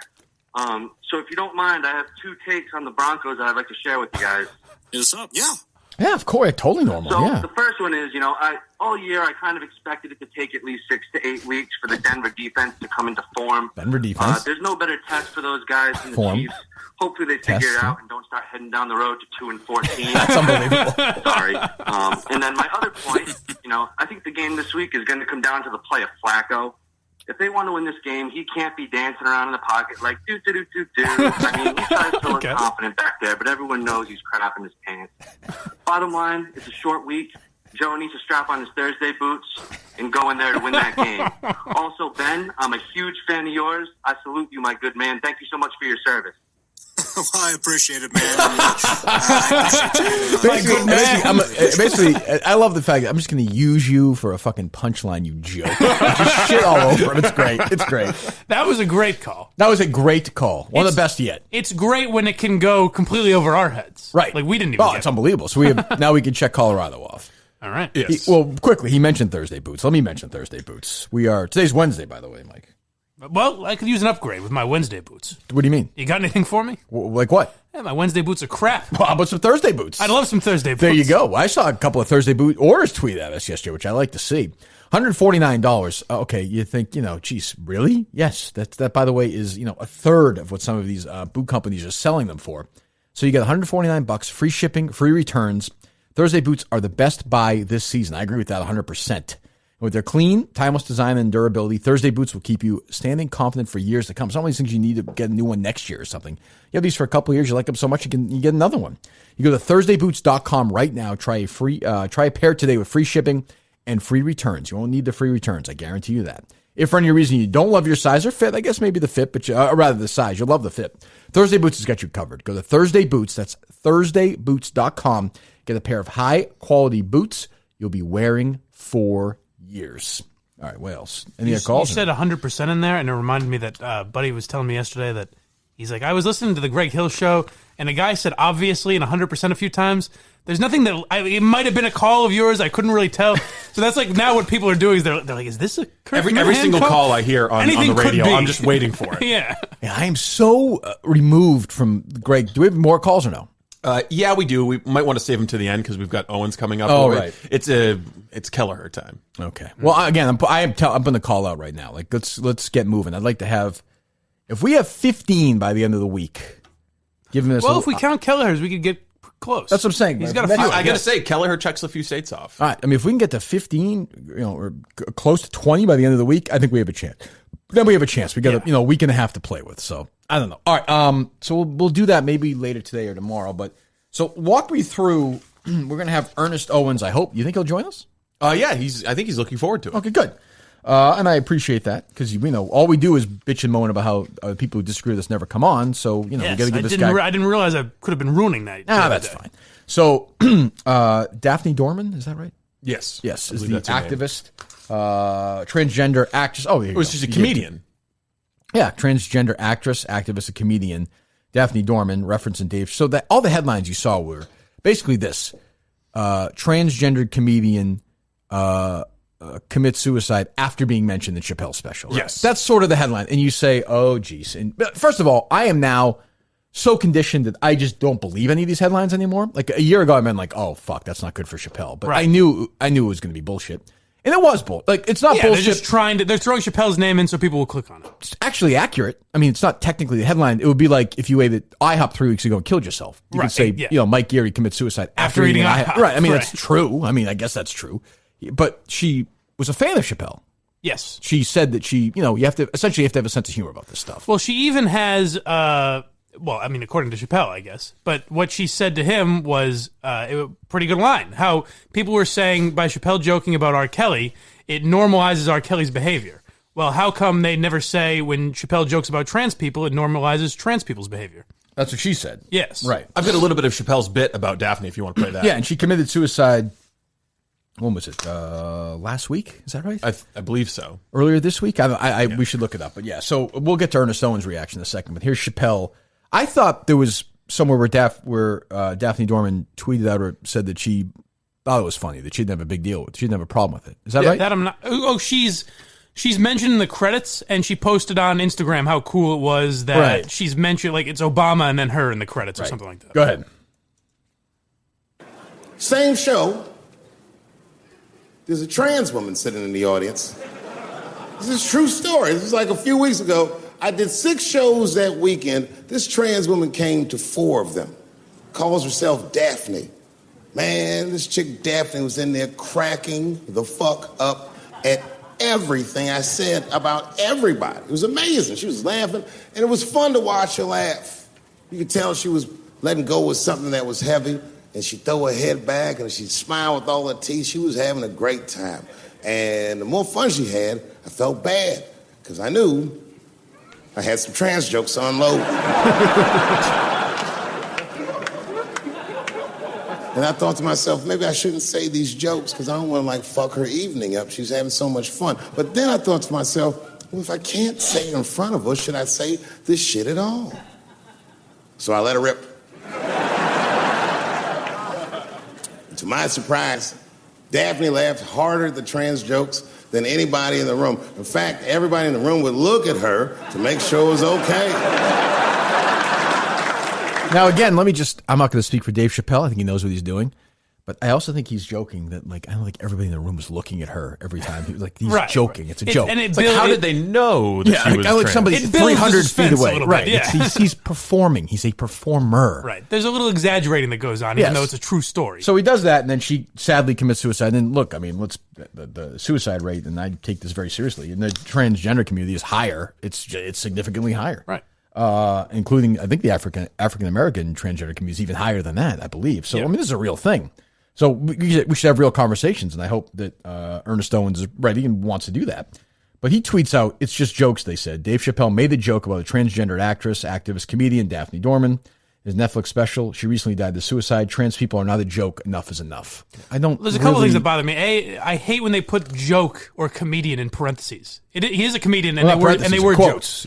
Yeah. I'm sorry, quotes. Yeah. It is a joke. He's a comedian on a stage doing stand-up. It is a joke. That's indisputable. Whether you thought it was funny or not is fine, but it is a joke. He writes, "Here's a fun fact. Just because Daphne and Dave were friends doesn't mean he isn't transphobic." Well, I mean, I don't, Then he writes even further, "No one's blaming Dave Chappelle for Daphne's suicide." Well, but see, that's not true. That's what you're doing. You either are or you aren't. That's what I hate. I don't like it when he leaves it ambiguous. So he can technically go back and say, "No, I didn't blame Dave Chappelle for that." But I mean, that your first tweet, that's exactly what you were getting at. And then he writes, "Right now, if you're more concerned about how this will look for Dave Chappelle than mourning the death of Daphne," well, no one's doing that. You're tweeting about it, so we're not supposed to react to your tweets about it. Yeah, like don't tweet about it then. Which is it?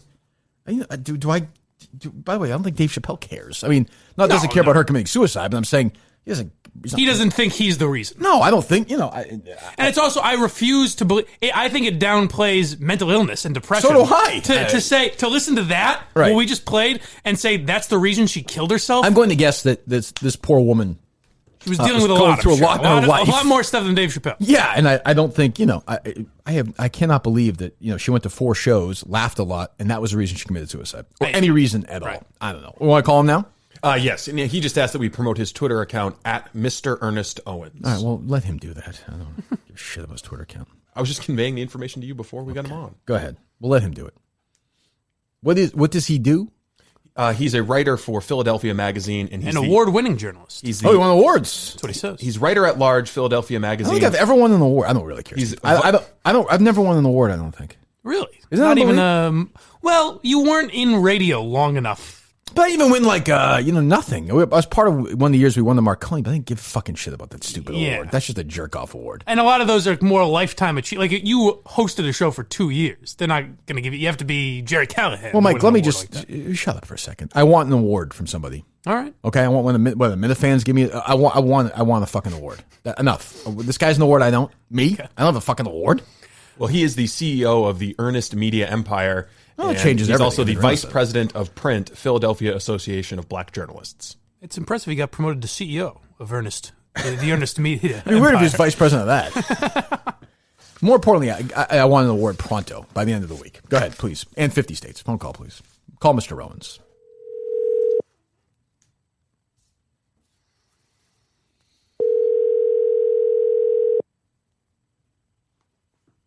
Good morning. Hi, Ernest. This is Steve Robinson with the Kirk Minihane Show. Are you ready to go? Yes, I am. All right. We'll be your live to tape with Kirk Minihane, and you'll start in about 15 seconds. Cool.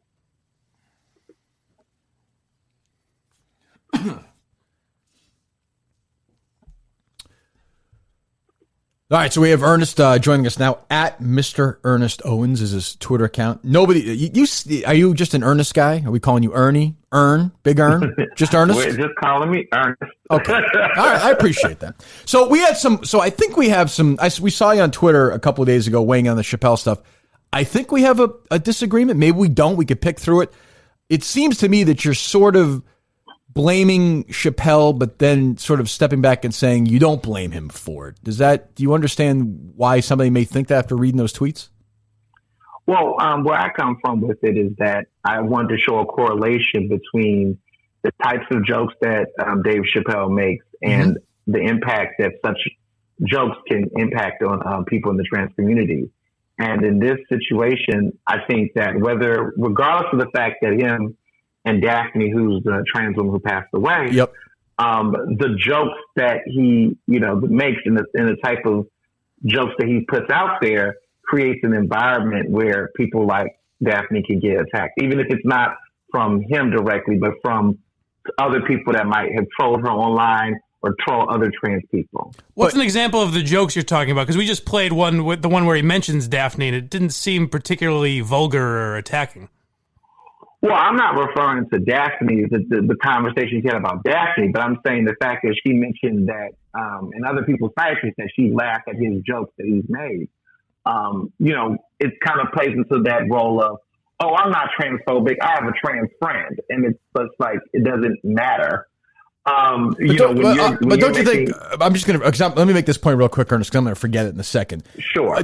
Don't you think there's some value in, well, I don't want to use the word normalize, but for the general public, when Chappelle makes jokes about everybody and he includes people in the transgender community, is there something to the idea, and maybe you disagree, where you're then sort of treating that issue like any other issue, and by normalizing the issue, maybe not making it so hot button? Which Daphne says in that story that Chappelle tells. Does that make sense or no?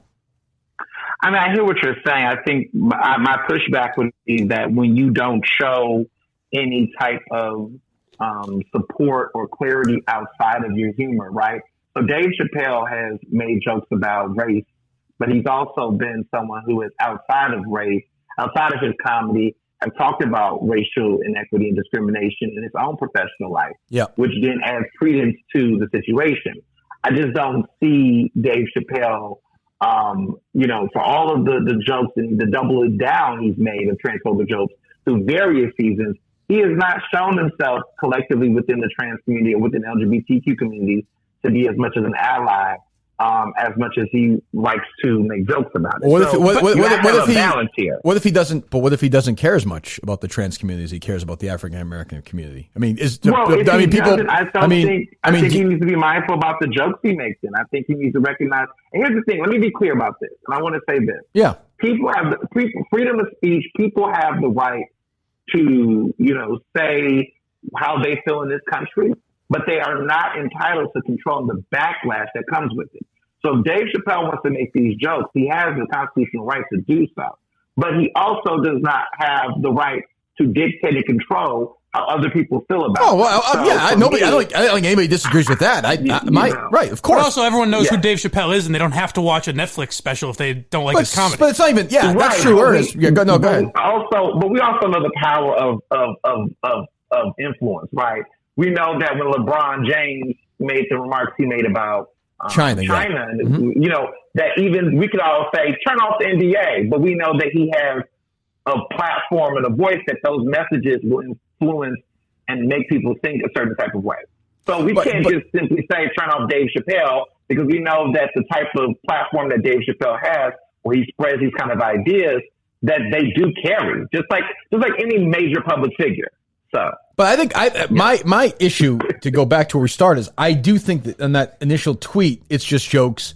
She recently died to suicide. Trans people are another joke. Enough is enough. It does seem you're assigning some blame to Chappelle for this poor woman committing suicide. I think that the way to look at it is that there is some responsibility that in correlation to it all, the bigger picture is that people like Dave Chappelle, who makes jokes about trans people, further situations in society where trans people feel alienated, and that is why there's a higher rate of trans suicides happening in this country. Well, I see. Now, 20% more likely to do that. Well, I would say I've done plenty of research on this. I've had my own mental health issues as well. I think that you would also have to agree, though, that transgendered people are coming from a point. Transgender, not transgender. Transgender. I apologize. What did I say? Proper way to say it. You said transgender. Oh, I did. Why is that? I'm actually honest. Why is that the appropriate? Oh, so it's like you wouldn't say when you identify for you know how you say white people, you would say whited people. Oh, so you're saying okay, right? Okay, right. I was trying to pluralize it. So okay, fine. Transgender people, right? Right. Okay, transgender people. They are coming from a point of mental illness. They're battling it. I mean, from the start anyway. I mean, there's a reason why a lot of them transition, right? Is that they are battling mental. They're not happy with the way they are. They want to change. So it is coming from a point. You know what I'm saying? Like the suicide rate might be higher just because they're mentally having some health issues just from the start anyway, right? Is that? Well, the term is in mental illness. It's gender dysphoria, which is based on one's having a struggle with one's gender identity. Yes, but it's not mental illness. Right. But to be clear, it's one could argue that any person who's dealing with any type of identity will struggle in that way. Sure. But what really conflates it is lack of legal protections, harassment, and all of these other factors. So trans people don't have the same equal rights that all Americans do in certain instances. They also experience work discrimination and job harassment at higher rates. So when you put all of those things together, it will make a situation in that kind of way. I mean, for example, someone like me being black, there is higher levels of suicide rates happening amongst black people from lower income and working class backgrounds. And it's not just because they're dealing with their racial identity, but they're also dealing with the discrimination and everything else that comes with it. Well, a lot of it is, I would guess, there's some a lot of symptoms. Even poor people that commit suicide higher rates than rural people, poor working class people. Economic, sure. So there's other factors here. So I think with trans people, it just conflates. And I think that when you have a society that it's okay to make jokes about trans people, but don't do the work to educate themselves about it, is not fair. Well, I guess my larger point, Dave Chappelle, no, I understand that, I guess. But my larger point is, Ernest, if Dave Chappelle was never born, the transgender suicide rate would still be higher than not. Does that make sense? You could say one person. Well, I would say if comedians didn't exist, I think the rate of transgender suicides would be higher than the rate of non-transgender suicides. I don't think so. You think comedians are the reason for the percentage increase in suicides in the transgender community? I think I look at it holistically. I think that's a stretch. That's a false equivalency. I think what I'm trying to say is they help perpetuate a culture, and they play a large role in pop culture of transphobia. So you have to look at this on a wider scale. So you're saying almost historically, you're saying going back. Right. So let's say, for example, with Jewish people in America or Jewish people across the world, we saw pop culture where there was a lot of anti-Semitic images and stereotypes about Jewish people. Now, could you say that creates the Holocaust? No. No. But it played a factor in creating the propaganda that created that type of imagery. Well, don't you think historical? That's what happens. Well, I get you're right. So right to say if a black person committed suicide today, it's not because of Amos and Andy, is what you're saying. But there's a long line of I guess I understand the point. Yeah. Do you think comedy ever contributes to people coping and normalizing certain issues that they have? Say again? Do you think comedy can ever be a coping mechanism and normalize certain issues rather than tear people down or cause them to kill themselves? I agree with that, but I would say it would have to be done by the community. But it has to be done by the community. Like, I would like to see a trans person make jokes. Like, the reason I like to see Dave Chappelle make jokes about, certain jokes about the African American community per se is because there's a relation there. The same way Jeff Foxworthy can talk about rednecks and make jokes about that. I can't make jokes about, white people in that kind of way. I don't really, I can't relate. You know what I'm saying? But if he makes trailer park jokes, it appeals to a certain audience. I just feel like Dave is not in his lane when he chooses to go down this type of track of really going about coming for the trans community. He needs to stay in his lane, I think. But is he really? Is he really attacking the? I watched the special. I've watched it. Is he really attacking the trans community? Or is he treating the trans community like he treats everybody else in that special? What's an example of a joke that was attacking the trans community? Yeah, that's probably a better question. I mean, for example, we have to look at his whole line of work in his serial series. Misgendering trans people, referring to people who by their dead names, which is, in other words, like if someone is transitioned from male to female, you're saying like Bruce Jenner would be a dead name, right?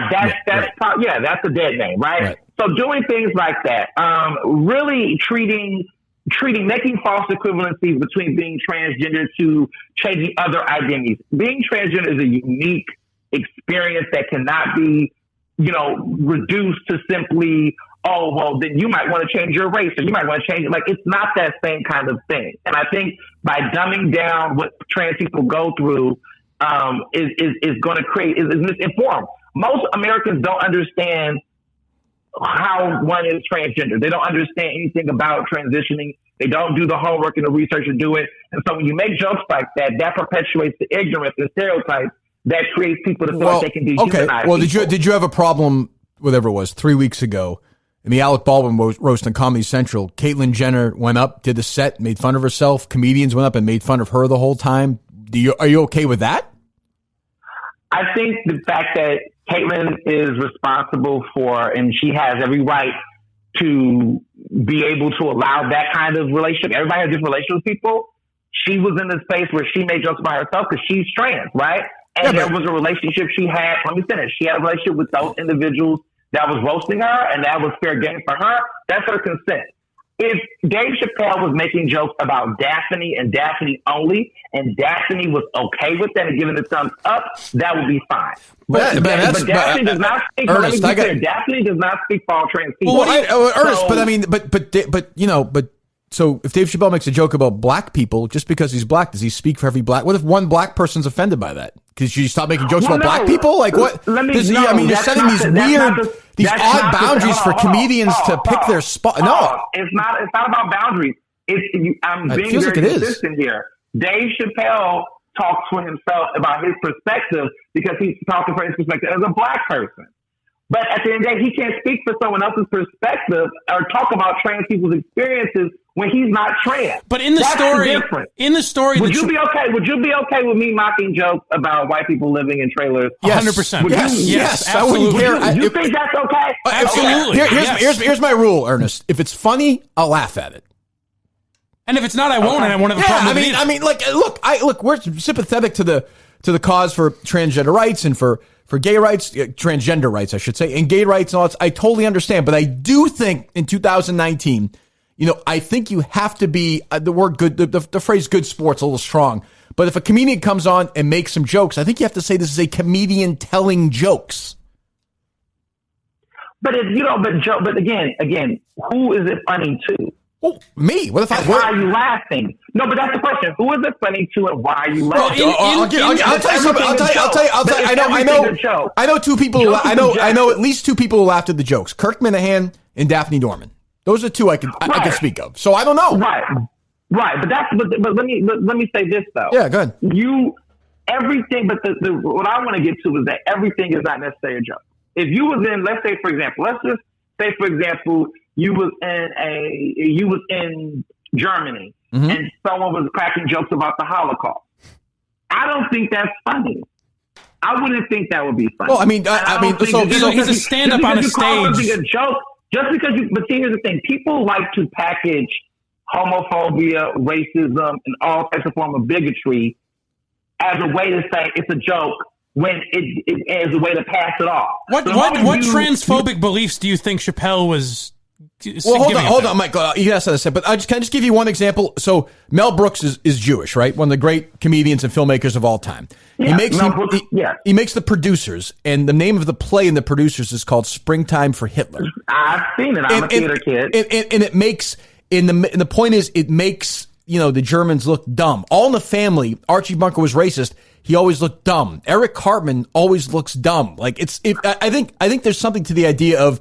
You can tell these jokes from a position where, you're sort of making yourself the punchline. But he's not, but Dave is not making himself the punchline, those jokes. And you're furthering my point. All of those situations are coming from those people from those respective communities. So Mel Brooks making a joke as a Jewish man about the Holocaust in that kind of way is coming from the fact that they were on the receiving end. Yeah, but what if a German guy makes a joke about the Holocaust, but makes it to the point where that's not funny. Well, yeah, but you don't get a chance to do that. What if he tells it in 2019 from the same perspective as Mel Brooks, where he's shitting on the Germans over that? You can't do that. I mean, what rules do we have here? We need the Ernest Owens list of comedy. I don't understand. I don't know what works and what doesn't. But you know what's funny? You have to admit you have things. There are things. Jokes, things that you see that you realize crosses the line. And I'm not saying, all I'm saying is at the end of the day, there's too many black trans women that are being murdered in this country. I agree with that. Experiences that as a society, I don't think we as a society are mature enough. See, the thing about the Holocaust jokes, and if there are people that would do those things, that there are more people more educated about that than they are about transgender people. And so when there is a lack of education about a certain community, you have power and a platform to inform people in a better way.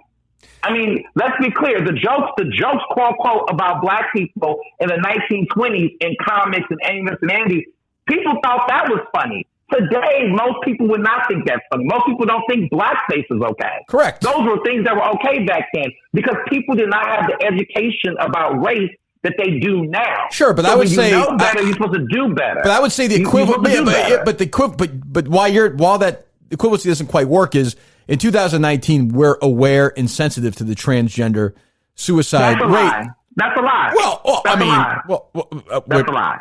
I'm not. I'm lying. You might be. You might be, but well, how many comedians? I think the equivalent of blackface or Amos and Andy or Step and Fetch It in 2019 would be some comedian going up there and going on a diatribe about how funny it is that the suicide rate is higher. You know what I'm saying? No, no, not at all. No? What I'm trying to say is that it's the dehumanization part that leads to those things. We can't think. So I think the other host was saying something like, "How is Dave Chappelle jokes transphobic?" Or what kind of transphobic ideas is Dave pushing? It's things like believing that not respecting a trans person's identity and treating it as it's optional rather than looking at this is who they are. So when he misgenders Caitlyn Jenner, when he misgenders trans people, when he makes these things, when he refers to them as men, when he makes false equivalencies about what it means to transition, it shows that Dave lacks the knowledge of what it means to actually transition. Yeah, but you say that, but part of Chappelle's and he also doesn't respect part of Chappelle's the fact that part of Chappelle's story was that Daphne Dorman went up to him and told him that essentially telling jokes about the trans community kind of normalizes them in regular society. Do you think there's anything to that, or was she just wrong?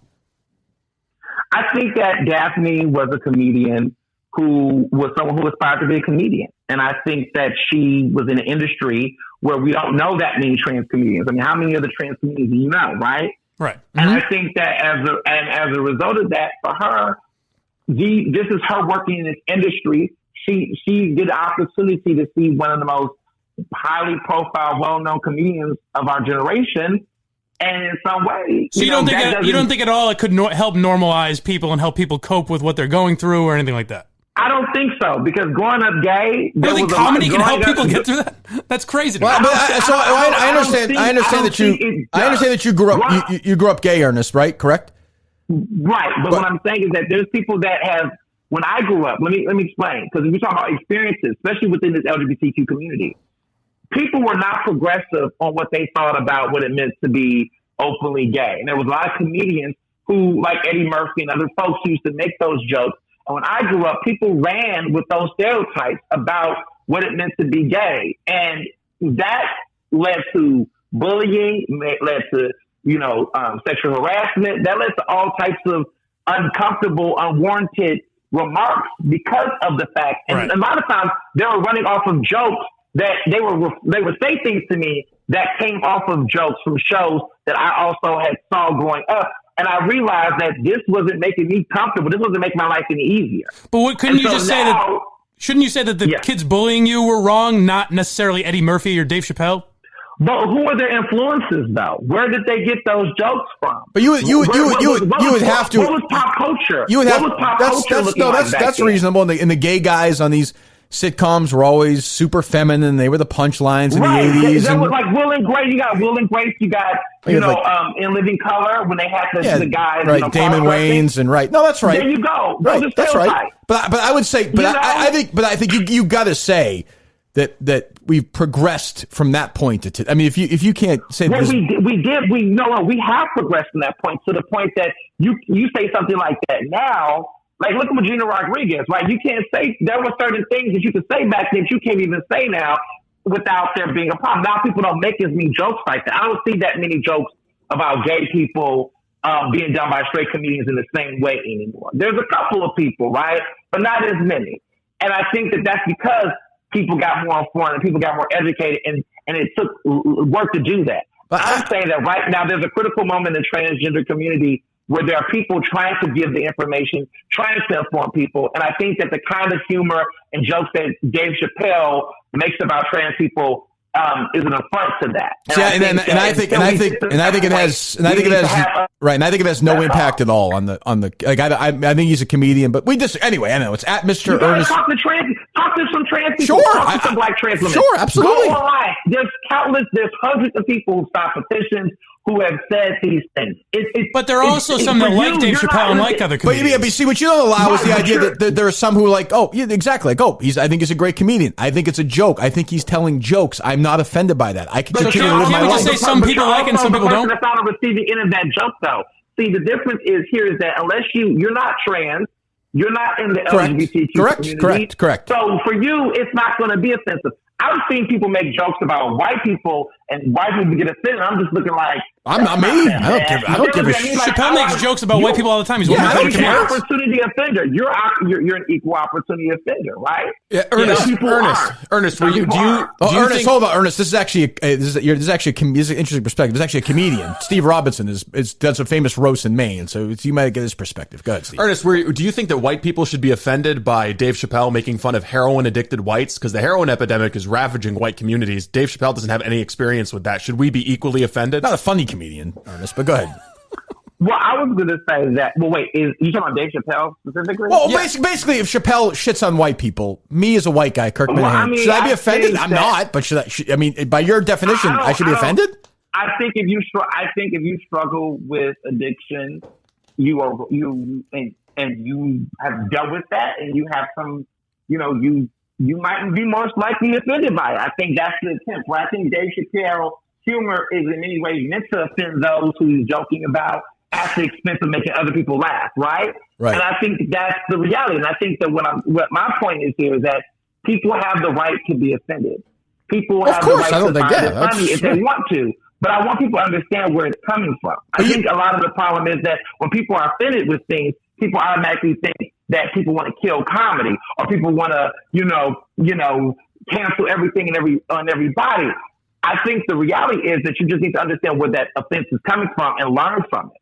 And I think that that's the problem. People know how to separate the comedy from their realities, because the reality is that those jokes that Dave makes becomes the rhetoric that's used in barbershops, that are used in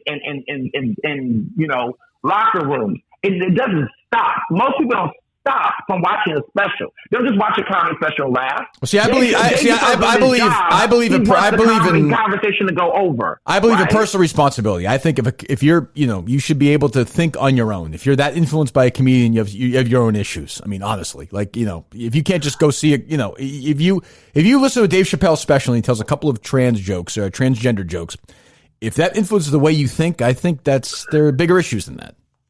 The biggest comedian got into the White House. And, one would argue that, Did you vote for President Trump or no? Absolutely not. I assume the answer is no on that. Go ahead. Absolutely not. Who are you supporting? Who's your candidate? Oh God, I don't have a solid person yet. Okay. But I do like Castro. I do like what Castro said. I think Castro is underrated. I think that he says a lot of good, interesting things. I think Warren is strong in certain regards. I'm not a fan of Cory Booker as much. I don't think he should be running. I'm not a fan of Amy Klobuchar. I don't get why she's running. Kamala Harris, not a fan. All right, so you're not okay. So you don't have a candidate yet, but that's okay. So it's all right. It's at Mr.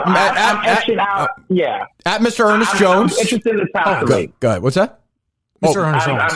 Sorry, I said Jones right. I said Jokes. I almost said Mr. Ernest Jokes. Mr. Ernest Owens, who has a little enterprise going, and we appreciate anybody. We have a hard time having people who come on who disagree with us. So anybody who does it, we're a fan of. So we are a fan of yours, whether we disagree or not. It doesn't even matter to me. I like the idea. Ironically, that we can just have this conversation. I think that's a good thing.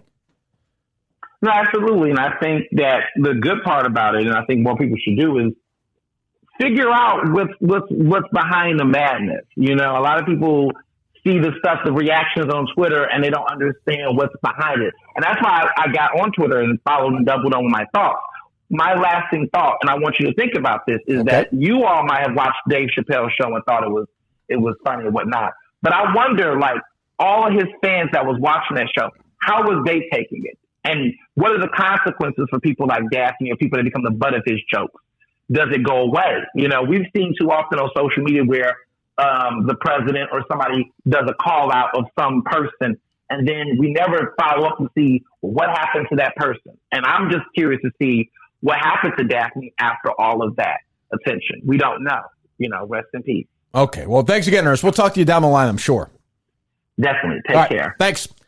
All right, so there he is, Mr. Ernest Owens. Mr. Ernest Owens. So, I mean, you know, hey, listen, like I always say, when they come on, whether we agree, I mean, you know. I almost got into it with him again at the end there, because I was going to say she's not the butt of the joke. Just shut up, Mike. Yeah. We're done. I gave the high sign about 5 minutes. But it was kind of a weird thing at the end where he's like, we don't know what happened with Daphne. Let's have a follow-up. He did say rest in peace at the end, so I think he caught himself. But yes, but that wasn't going to, because we just disagree, so we could disagree all day. Like, he's not going to change. He's a talker. Yes, and it's all these things where we're going to influence anybody's thought. I like that he came out, and I will say I was tweeting like, "Oh, this asshole that's just using Dave Chappelle's name to get attention." I don't think that's the case. I don't think so. He believes what he was saying. It's so just, we got into him. It's just sort of this. It's very classy of you, Mike. That's me. We're in this thing though, where he is basically saying the comedian should not be allowed to tell. Dave Chappelle should tell black jokes. Yep. I think Jeff Foxworthy should tell white redneck jokes, right? Trailer park jokes or whatever. Right. In a transgender trans jokes. Comedian should tell, like, it's okay that Caitlyn Jenner went on there and a bunch of comedians made fun of her, like, penis and testicles and stuff. That's okay because she was in on the joke. She was there. Yeah. That to me is flawed thinking. I don't know. I mean, there should be any lanes for comedians. I thought Dave Chappelle's stuff about heroin addicted whites was really funny. Yeah, and it was a poignant social commentary. The guns and the it's funny. I think everyone does mockable shit.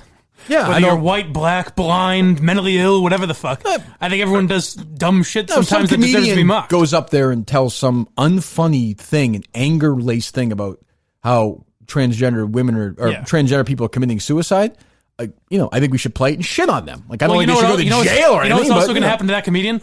Places aren't going to book him because he's not that funny. He's not going to get a Netflix deal. Yeah, that's Eventually, how it works. Have to quit comedy, and that's how it works. So I do want to get these right. So it's not transgendered. Yes, not transgender. Transgender. Right. I think I've made that mistake before. Yeah. So that's like saying a lot of people say that, though. A lot of people say transgendered. Transgendered issues, I guess, maybe. Well, I think it just flows better. Yeah. The hard R at the end, the transgendered issues. Well, I'm sorry they make it so difficult. You can just say trans issues. Oh, shit. I mean, really. Use the shorthand. These fucking people. But anyway. He had his point. He came on. He defended it. Yeah, and he listened. I mean, he was a talker, but he also would listen. And but he just doesn't. I will admit, I am always very interested in people who think completely differently from me on an issue like that. Like, I mean, we could not. It's not possible to disagree more. But I also, I was going to bring this up, but I want to So he's gay, right? Queer. Yes, he says queer. So why is he allowed? Like, why does he know more about transgender than a straight person? He's not trans. The LGBT. I know, but he's not. Yeah. But he's not. Because he's progressive. But he's not transgender, though. No. Yeah. Now I know he's probably been not bullied. Making jokes. He's not making jokes about it. He's just advocating on their behalf. No, but he's an ally. But he's saying he can weigh in, and we almost can't. Well, because he's more learned. Okay, but is it learned or learn? So if I have a very funny transgender joke, I can't tell it. No. Okay. That would be too wrong. Bad. I have a great one. It's too bad, but Let's hear it. But I mean, it's just. But I'm just giving his train. Like Jerry Seinfeld couldn't tell that joke. Yeah, it's just something I completely disagree with because I think that's the funniest stuff. And I mean, I kept trying to throw this in, and he kind of brushed by it. But I think there's a lot to saying that jokes normalize behaviors. I agree. I said at the start too, but I think a point he made that's not inaccurate is. I think a lot of people are influenced by Eddie Murphy shitting all over gay people. Yeah, I was going to ask him, do you think Eddie Murphy should be hosting Saturday Night Live? But I didn't want to start the boycott. Or do you think it's just people that would have said that anyways? Maybe. I think teenage kids at that age, Eddie Murphy was a huge influence. They were like, he would do his little, even Beverly Hills Cop, he would swish around and pretend. And I think they were like, oh, that's funny. The gay people are losers and they're weak and they're limp-wristed. And that was a real, even like Three's Company, when I was a kid, the premise of Three's Company was, if you can believe it, do you know the premise of it or no? Yeah, a guy lives with two women, right? Yeah, but it was so long ago, he had to pretend he was gay to the landlord to live with him. So I didn't realize that. So Mr. Roper, who was the landlord, would be like, oh, are you like this? And he'd do the swish thing, and Jack would act gay around him at gay times and act super feminine, that, when you watch it now, is strange. Now, I'm not offended by it, but I can see how if you're a gay person, you can be offended by it, I guess. But I also think once you start making rules, then what the fuck are you, like, what are we doing? Then it just restricts anything. Well, like, where does it end? I mean, do you think there's anything to what he was saying about, black jokes in the 1920s and how society just progresses? Like 100 years from now, are we going to look back on Dave Chappelle's stand-up? I think that's a natural thing that happens over time. But only that, I would say, and I tried to say he disagreed. Those people were making those jokes then with no understanding. In 2019, we understand more? Yeah, about transgender, I would say transgender rights way more than people cared about black in 1920s. Right. And I mean, I think whenever you bring Hitler into the mix. And I think you said this, there's not the equivalent of blackface that people are doing. I don't think to trans people. I don't think so either. I mean, maybe we don't know. Maybe he's completely right and we're completely wrong. And I liked that he came on and he was a good sport and was not contentious because he was a good sport. We just totally disagree, which again is great. Like, I think that's great that you can do that. Nobody was hurt. He made his points. He made good points. He's probably still talking. Right. We made our points. I made some good points. Mike tried to ask a few questions, and I thought this was an interview where Mike really stepped it up. He did, although he's still not great yet. Just jump in there. Oh, he did. His first question, he jumped right in. He did, but that took the reins from you. I got a couple of those. Don't be afraid, Mike. Just boom, get right in there. Well, I kind of want to hear what he's saying sometimes, too. Yeah, but once you're ready to make your point, when he's gone too long. Just jump in. You got to be comfortable talking over him. Fair enough. Ooh, lessons from Steve Robinson. You like that? Comedian himself. But the... I enjoyed that.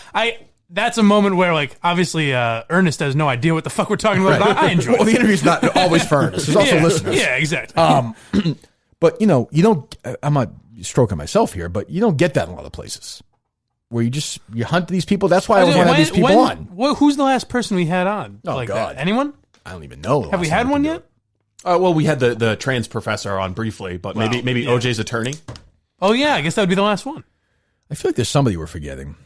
I don't know. Who knows? But anyway, he was good. I liked him. I like him. Like, there's people can be like, oh, well, why? He's a nice guy. And maybe he's a guy that we'll didisagree with on a lot of shit in the future, and they'll come on now, you know? Because we treated him well, and vice versa. He'll be part of the world soon enough. He'll be joking around with fucking...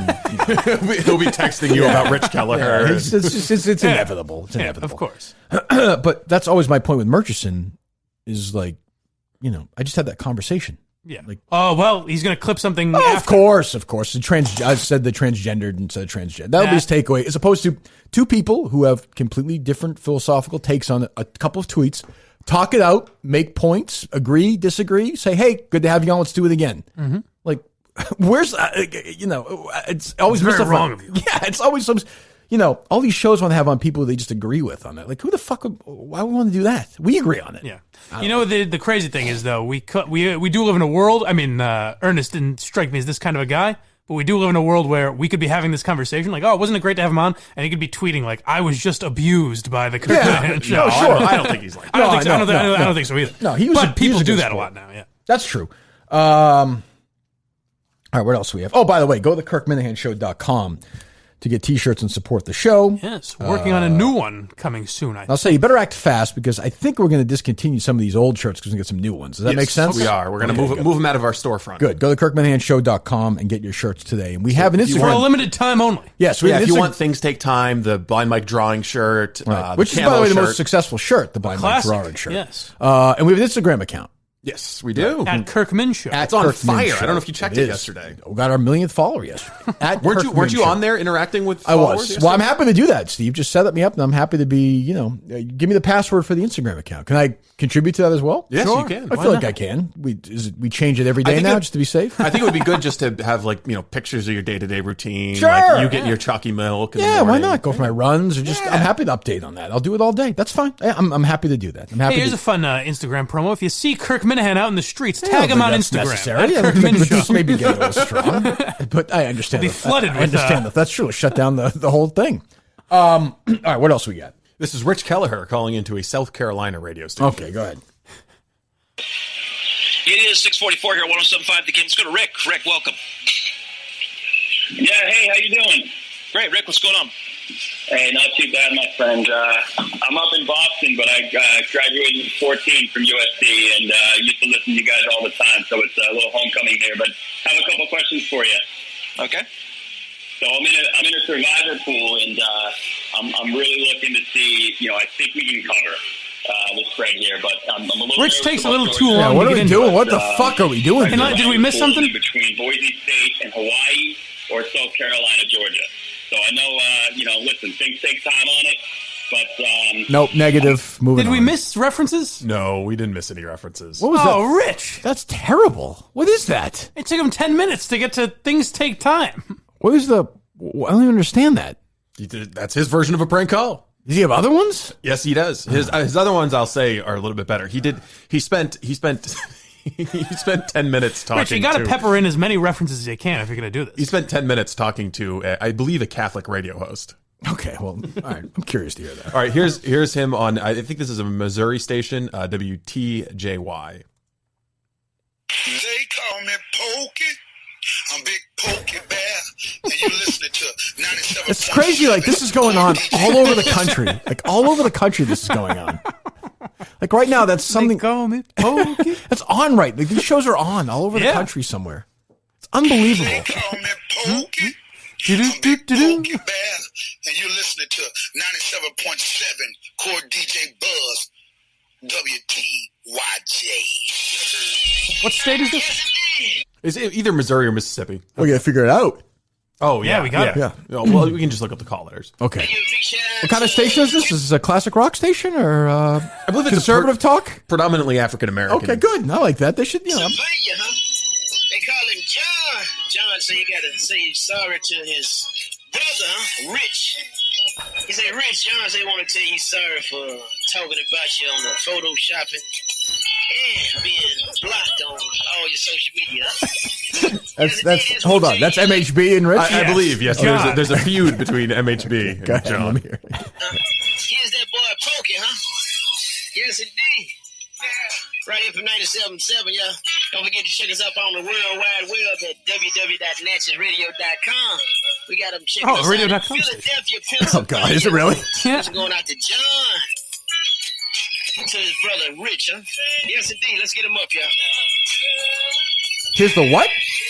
Let's get him up. Here's the D? Deal? Yeah, I think he's just doing a song dedication from Rich to his brother John. I'll give him that one. It's not bad. I'll give him that one. It's not as funny as the one in, was that Guam? Samoa? Was it Samoa? Samoa that was a funny one. That was funny. Yeah. All right. I'll give him that one. Find a state in which we'll give him that one. All right, here's Rich calling a station in Nevada. Oh, Jesus. Go ahead. Is it him calling? Because his calls have been bad. What do you mean? I think this is him calling. on the phone. Yeah. His dedications are better. His calls have been bad. How's this call? It's because Nevada would be a good one to get. Yes. Ball 98.1. I know Brad Paisley would love to sing that with Riley Green because he loved his grandpa too. Oh, I wish grandpa's never Hold died. on. JJ, People are so weird. Can I say? Yeah. It would be very mean of him to do. But if he's calling a Nevada station, country station, and doesn't make a reference to my mother, this is a it's a failed attempt. That's a good point. Cousin passed, and Boy, Mike was shots fired right there. Rich, I like that. I love it when people make me laugh. Got a great phone call here. Hold on just a second. Yeah, Cable. Hey, JJ, how you doing? Finer than frog hair. How about yourself? Nevada boy, living life in the fast lane. You know what I'm saying? Yeah, I know. Well, JJ, I got a question for you. One of my best friends lived in Nevada, and he was fired. Wait a minute. Did you say Nevada? Yeah. Nevada, you all right, asshole. well, I'm from Boston, so I say it weird. Nevada. What is it? Nevada? It's Nevada. Oh, God. I'm already getting. Hold on. I'm now annoyed with Kelleher during a prank call. Like, he's already talking too long on this call. He just wants to be friends with the guy. He's like, oh, you got me. Finer than frog hair. Come on, JJ, my man. Go ahead. You know I'm finer than frog hair. The morning show is from that neck of the woods. Oh, no way. I'll have to call in and talk to him. Yep, you'll have to. So, what can I do you this fine Tuesday evening? Can I just do a request for my buddy who got fired today? Oh, no. I know, but I need you to cheer him up, so I really need you to kind of get into it. His name's Dave. You want me to pick a song out for Dave? And you can just, if you could say this, that this is it's from his good friend Rich, and just because he got fired doesn't mean he's a life loser.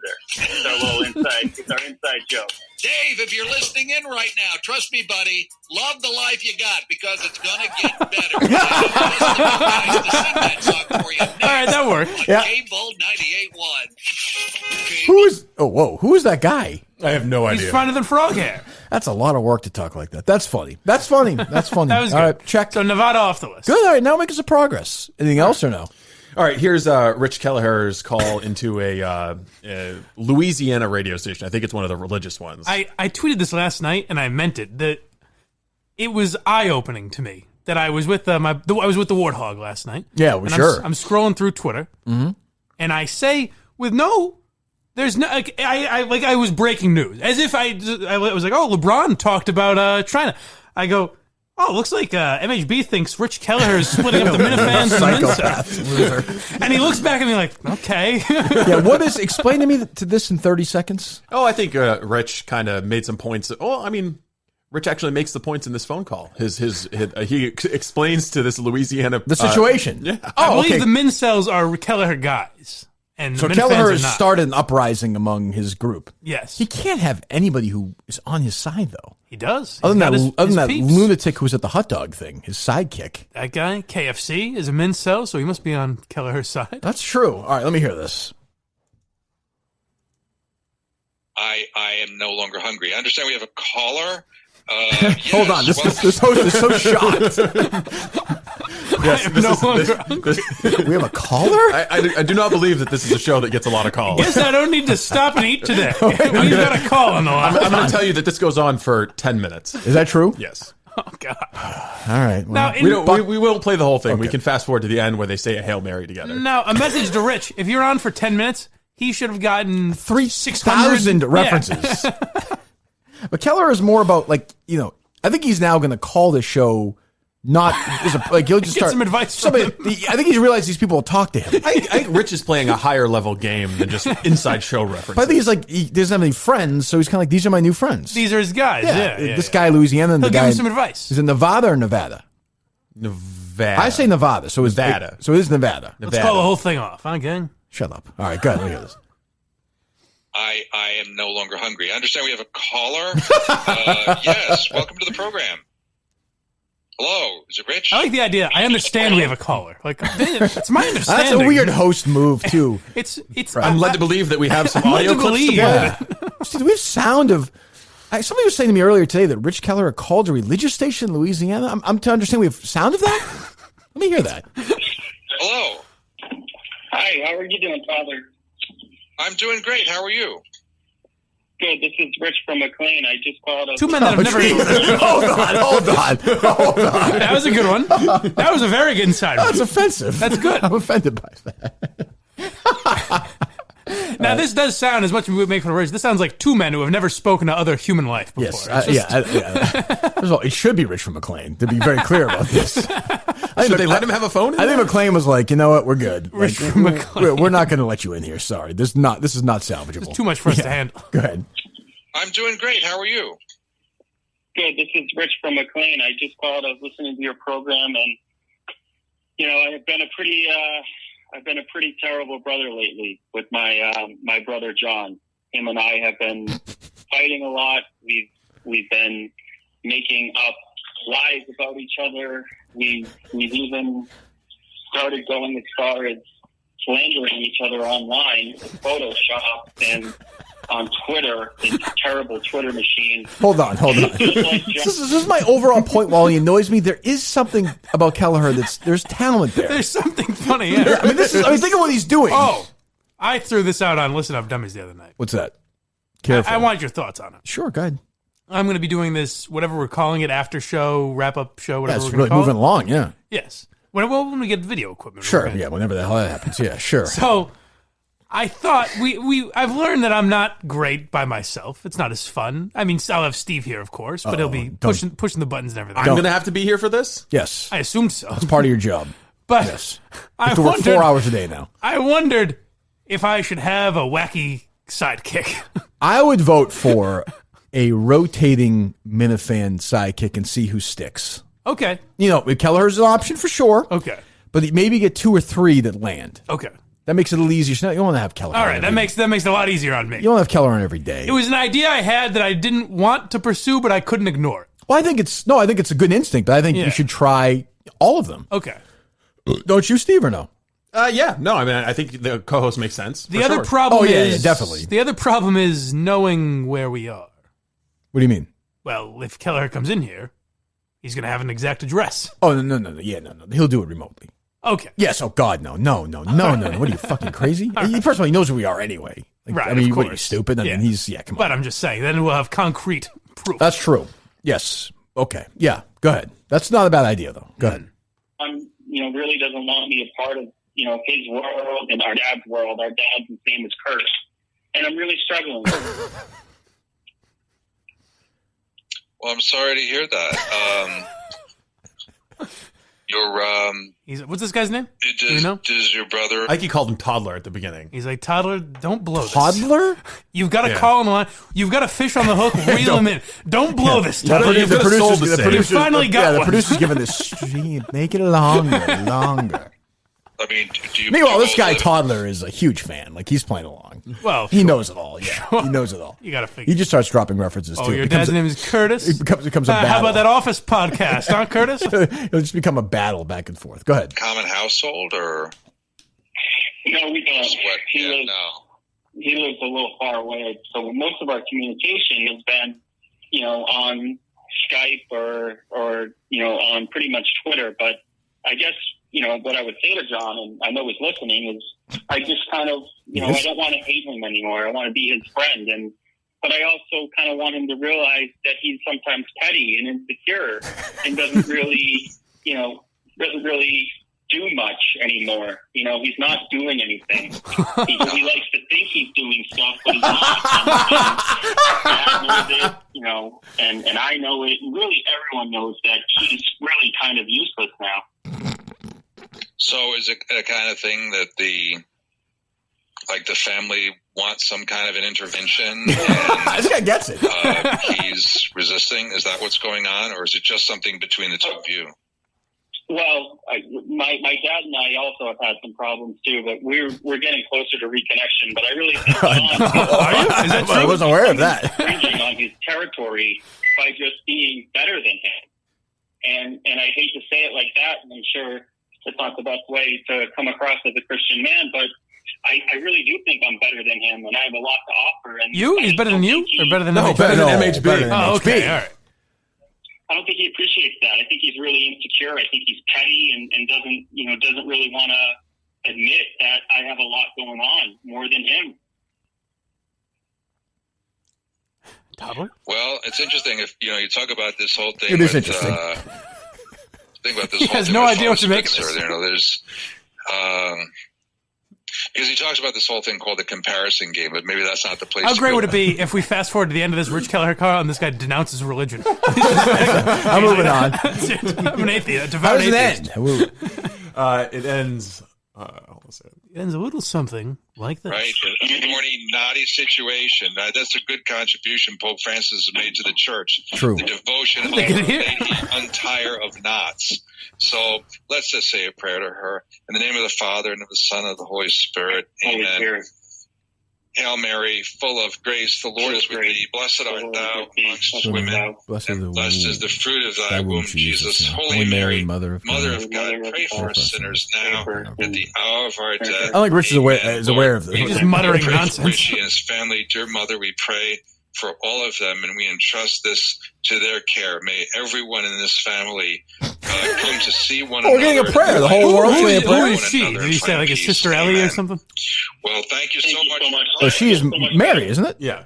All right, I was thinking he was saying, okay. I think. Oh, maybe you might be right. I'm going to say another prayer for you tonight. God bless. Good night. Okay, well. Powerful. That's good. It's always great to Now, have you know me, right? Is this Louisiana? Yes. So a religious older couple is driving through the hills of Louisiana, listening to their favorite program where the guy talks religion, and they're moved by it. They're having dinner once a week. They go for supper. I hope Rich gets in contact. They call it with his brother. supper one night a week at their little place in town. It's a small town America, beautiful, and they're talking and looking out, kids playing in the field, and they're saying, "Geez, I just can't get over the situation with Rich and John. And Rich might be better at his job, but he shouldn't say that to John. No. I do wish, as I like the idea of that, but I just wish Kelleher would pepper in some more references. Yeah, but that is that's pretty damn good though. So we're crossing Louisiana off. Oh, for sure. Yeah, that is no, because that's perfectly played. I agree. It gets him going. Yeah. All right. But yes, yeah. Is MHB going to be able to respond? Well, I got to say right now, in KMS quotes, let it rip. Oh no. Rich Kelleher is a more valuable member of the Minifan community than MHB right now. Oh, I don't even think that's disputable at this point. I mean, am I wrong? Those were pretty good calls. I don't know. What has MHB done lately? Missed I mean, if MHB MHB is at the point in his life where he wants to step aside, I respect that. And he was on with me the other night. Yeah, but what did he do? That was I could feel your asshole clenching. what has he done? What has he contributed? He does the Minifan show. Again, no, not really though. I mean, DC does all the does work. The best ones, yeah. No. You know what? Rich Kelleher is the new Minister of Propaganda for the MHB's removed. Rich Kelleher is the new Minister of Propaganda for the Kirk Minihane show. Now, is there anything MHB can do to redeem himself? Yo, of course. I think MHB knows. I think at this point, I think MHB's been through the barrel enough times. But here's the thing, he kept Mike, you alive, when right? I was screwed at that point. I can remember. Yeah, I remember driving around my Mercedes and thinking, "Geez, I don't know how life's going to work without MHB defending me on the podcast with 12 listeners." They get a lot of listeners. 12,000, more like it. Buster. Okay. I wonder why. Gee. Okay. And let's just say I get hit by a fucking bus. How many listeners do you think you'll get a year from now? Well, the first episode would be great. That's true. That's a good point. They'll average it in out. memoriam. Here's the thing: they're made men, but sometimes made men get too comfortable, right? And they have to get clipped. Got to put a scare in them. Well, then you get whacked. And right now, Rich Kelleher is whacking MHB, so you got to fight back. Okay, I'm Team MHB. Okay, of course. I want that clear. You're just laying out the facts. I mean, who has contributed more to the Kirk Minihane show this week? Rich Kelleher or MHB? I got to say Kelleher. The question is, who would you say? Oh, come on. Mike, don't let your emotions cloud your who's judgment. contributed more to the show this week? I mean, to the actual show itself, I would say Kelleher. What do we care about? The show itself. I mean, the periphery stuff. Okay, the periphery stuff. I don't know. MHB puts in an effort, I think. I try to as much as he used to? No. Well, there you go. That's what I'm saying. To get to. Do you have any sound? Let's play some sound. I love MHB. He's great. Huge fan. Yeah. Earlier in the show, I recommended him for a podcast job. That's true. Maybe he's too focused on that. Well, he can be if you'd like. Good luck. Yeah. The Minifan show will get more listeners. But I would just say, I'd say if you want to step up, step up. If you're satisfied you've done enough and you want to retire and go into semi-retirement, that's okay too. So those are his options. I'm just saying. Step up or retire. Or I'm just saying. He's throwing down the gauntlet. No, I'm not. I'm saying if he's comfortable in his semi-retirement, that's okay. He'll always have a spot in my heart because he was loyal to me when I was down. Okay. So I'll always be one of my guys. Even apart from that, I would say Kelleher, shots fired. He's taken shots in Nevada. He's taken shots in Louisiana. Regardless of what we think, Kelleher is saying, I'm more valuable than you. Yeah, now MHB right now I am confirming that. Right. So MHB as has of, to prove. October, what's today, the 16th? Yes. Tomorrow, by the way, 45th birthday for Matt Fuller. Really? That's right. You guys were only 2 weeks apart. How the fuck do you remember Because he was born, we went to grammar school together, and his birthday was exactly 2 weeks before mine. Wow. I remember stuff. It's a weird thing to remember. Where do you think he's... Why is that a weird thing to remember? The birthday of some kid you went to grammar school with 35 years. I don't know. Is that weird? No, odd shit like that where it's exactly 2 weeks I would remember. What's Warthog's birthday? April 8th. Oh, wow. There you go. Maybe I'm the fucking weirdo. When's Kingpin Pete's birthday? Who? Kingpin, I'm not sure. Pete, right? Kingpin Pete, yeah. You don't know that? No, I don't know that one. Okay. Who's the other bros? The bros, Joe Vitavelli. Yeah, when's Joe's program birthday? Is December 14th. December 14th. December 14th, 1992, I saw Bruce Springsteen at the Boston Garden. That was the exact day he was born. Is that true? 91, I'm sorry. It would have been 91. Jeez, a year later, I was shuffling out to the Garden with Jimmy Russo, my buddy Jim Russo, to go see Bruce Springsteen. Great show. What was I saying? Yeah, happy 45th to Matt. Wherever you are, Matt Fuller. You live on... This one goes out to you, Matt. You live on parody accounts and a soon-to-be podcast. I'll say this, Rich Kelleher will probably find Matt Fuller. Bring him in here. That'd be something. I mean, you'll fucking probably kill him and bring him in here, but still, he'll do it. I have for you the bloody head. But point is, that's loyalty. That's a soldier, right? Right. Kelleher was willing to die for me. Oh, and kill. And I'm open to him dying for me also, by the way. That's fine. Prefer it almost. But, and this is going to make his day, Rich Kelleher right now, you're above MHB on the minute in the chart of the world right now. Now, how do we think historically, MHB is a top 3 guy. But I'm saying today, if you're doing your power rankings, you have to put him ahead. Maybe MHB won't care because he's fat and happy, literally, in semi-retirement. What are your predictions on how MHB responds? Well, I just blew him really cares? for the last 5 minutes. I mean, I wasn't critical. I think No, but I mean, does he step up or does he, in fact, retire? I don't know. I think he steps up. I think so too. I think he could do some. I think he's got a new girlfriend or something. He does. He has a new girlfriend and a new job. Well, there you go. So a lot going on. It's just like when Blind Mike's groupie shows up. It changes everything. One thing you'd say about Rich Kelleher, he'll never have a girlfriend. Well, that's... I mean, he may have one in his basement, but, I think he has one right now. I mean, She's a very pretty girl named Kirkina. That's true. I'm not counting his sister either. So, that's all. So, I mean, that in a way, Kelleher is central casting. Insane, loyal, no friends, nothing else. He's like the Joker, really. Except, more psychotic. And you're inspiring him. Yeah, right. Yeah. So he's kind of what you want. Okay. He's putting stickers all over the place. He's trying. I love the guy. Probably my best friend. I like to think, because we do stuff is like Kelleher this. masturbating right now? Yes. Or no? Or is he done? 100%. Put some swipes on. No, he used Roman when we started playing his back call. while he's looking in the mirror. He loves me. Is that funny, that scene, Mike, that movie? Yes. It's not funny to me. Oh, I'm sorry. Why is that funny that he tucked his penis back? What's so funny about that? Oh, you're right. There's nothing funny. Asshole. Go ahead. Mike tucks his penis back so he can laugh. Yes. Oh, that's true. Good point. I like the idea of Ernest Owens saying, "Hey, I'm on this podcast today. Let me listen to it." And just trying to understand anything else. They all get sucked in eventually. I actually think we're going to delete the part after Owens and before the calls because it takes a weird, unfunny turn. Today's show is loose. I don't think we need 30 minutes of anger. You mean the whole Rob Bradford thing? Yeah, I mean, I hate him. I flagged it. I knew as soon as you said it, you were going to delete it. Oh, okay. I don't know. I think we had a funny show and a good Owens interview, and then it got angry. Well, I take away. It got serious. Well, not only that, but it just got like, I put it this way. Leave this in. I hate the guy. I fucking hate his guts. Okay. Yeah. That's all. He's a disloyal rat fucking asshole. Right. Puke fuckhead. And if you're a Minifan, not saying go after him, but have some fun with him. Because it's funny if he just did it again. He deserves it. Just exactly what he did. He might as well at this point. And we're over. Like, I would never, if he's on fire, I wouldn't put a drop of urine on his fucking head. So, he's dead to me. But that's it. What else? Anything else to wrap it up? You want to finish it off with some of your old friends who are now doing a podcast together? Sure. But 1 second. But plus, that Croc interview was terrible, right? There's nothing to even get from that, is there? That we reacted to? Oh, you're saying delete that too? Yeah, I agree with that. Yeah, okay. It was just terrible. I mean, making fun of Greg Hill's man tits even them in only goes so far. Right. Talking about them in general is like, who gives a fuck I know. anymore? It was fun. They suck. It was fun for a while. The show was terrible. Go ahead. So we got the Brock and Salk podcast. Oh, sure. I know, Mike. This is electric. Oof. So I'll just play the first guest, unless you want to get a little bit of like their intro and some of the I want to hear sports talk. Salk's voice. Mike Salk was the guy that you I ran out of town. mean-spiritedly ran out of town. That was one of my first kills. Yes. I So, do you want to hear any of their show? I was like just, listening to him. Do you want me to get right to the part that I thought would be interesting to you? Sure, yeah, it's a point that's interesting to me, but he also would complain to management that Jerry and I made fun of him because he was Jewish. Did you?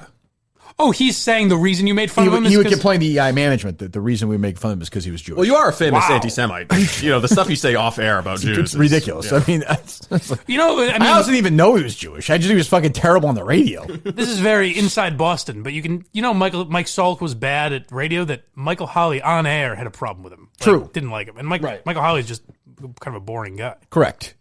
But one thing you could say about me is, like, I only pick Jewish people to make fun of. Like, if you're good in the radio and you're not Jewish, you are free. I'm thinking of converting. You're very to Judaism. mean to Dave Portnoy.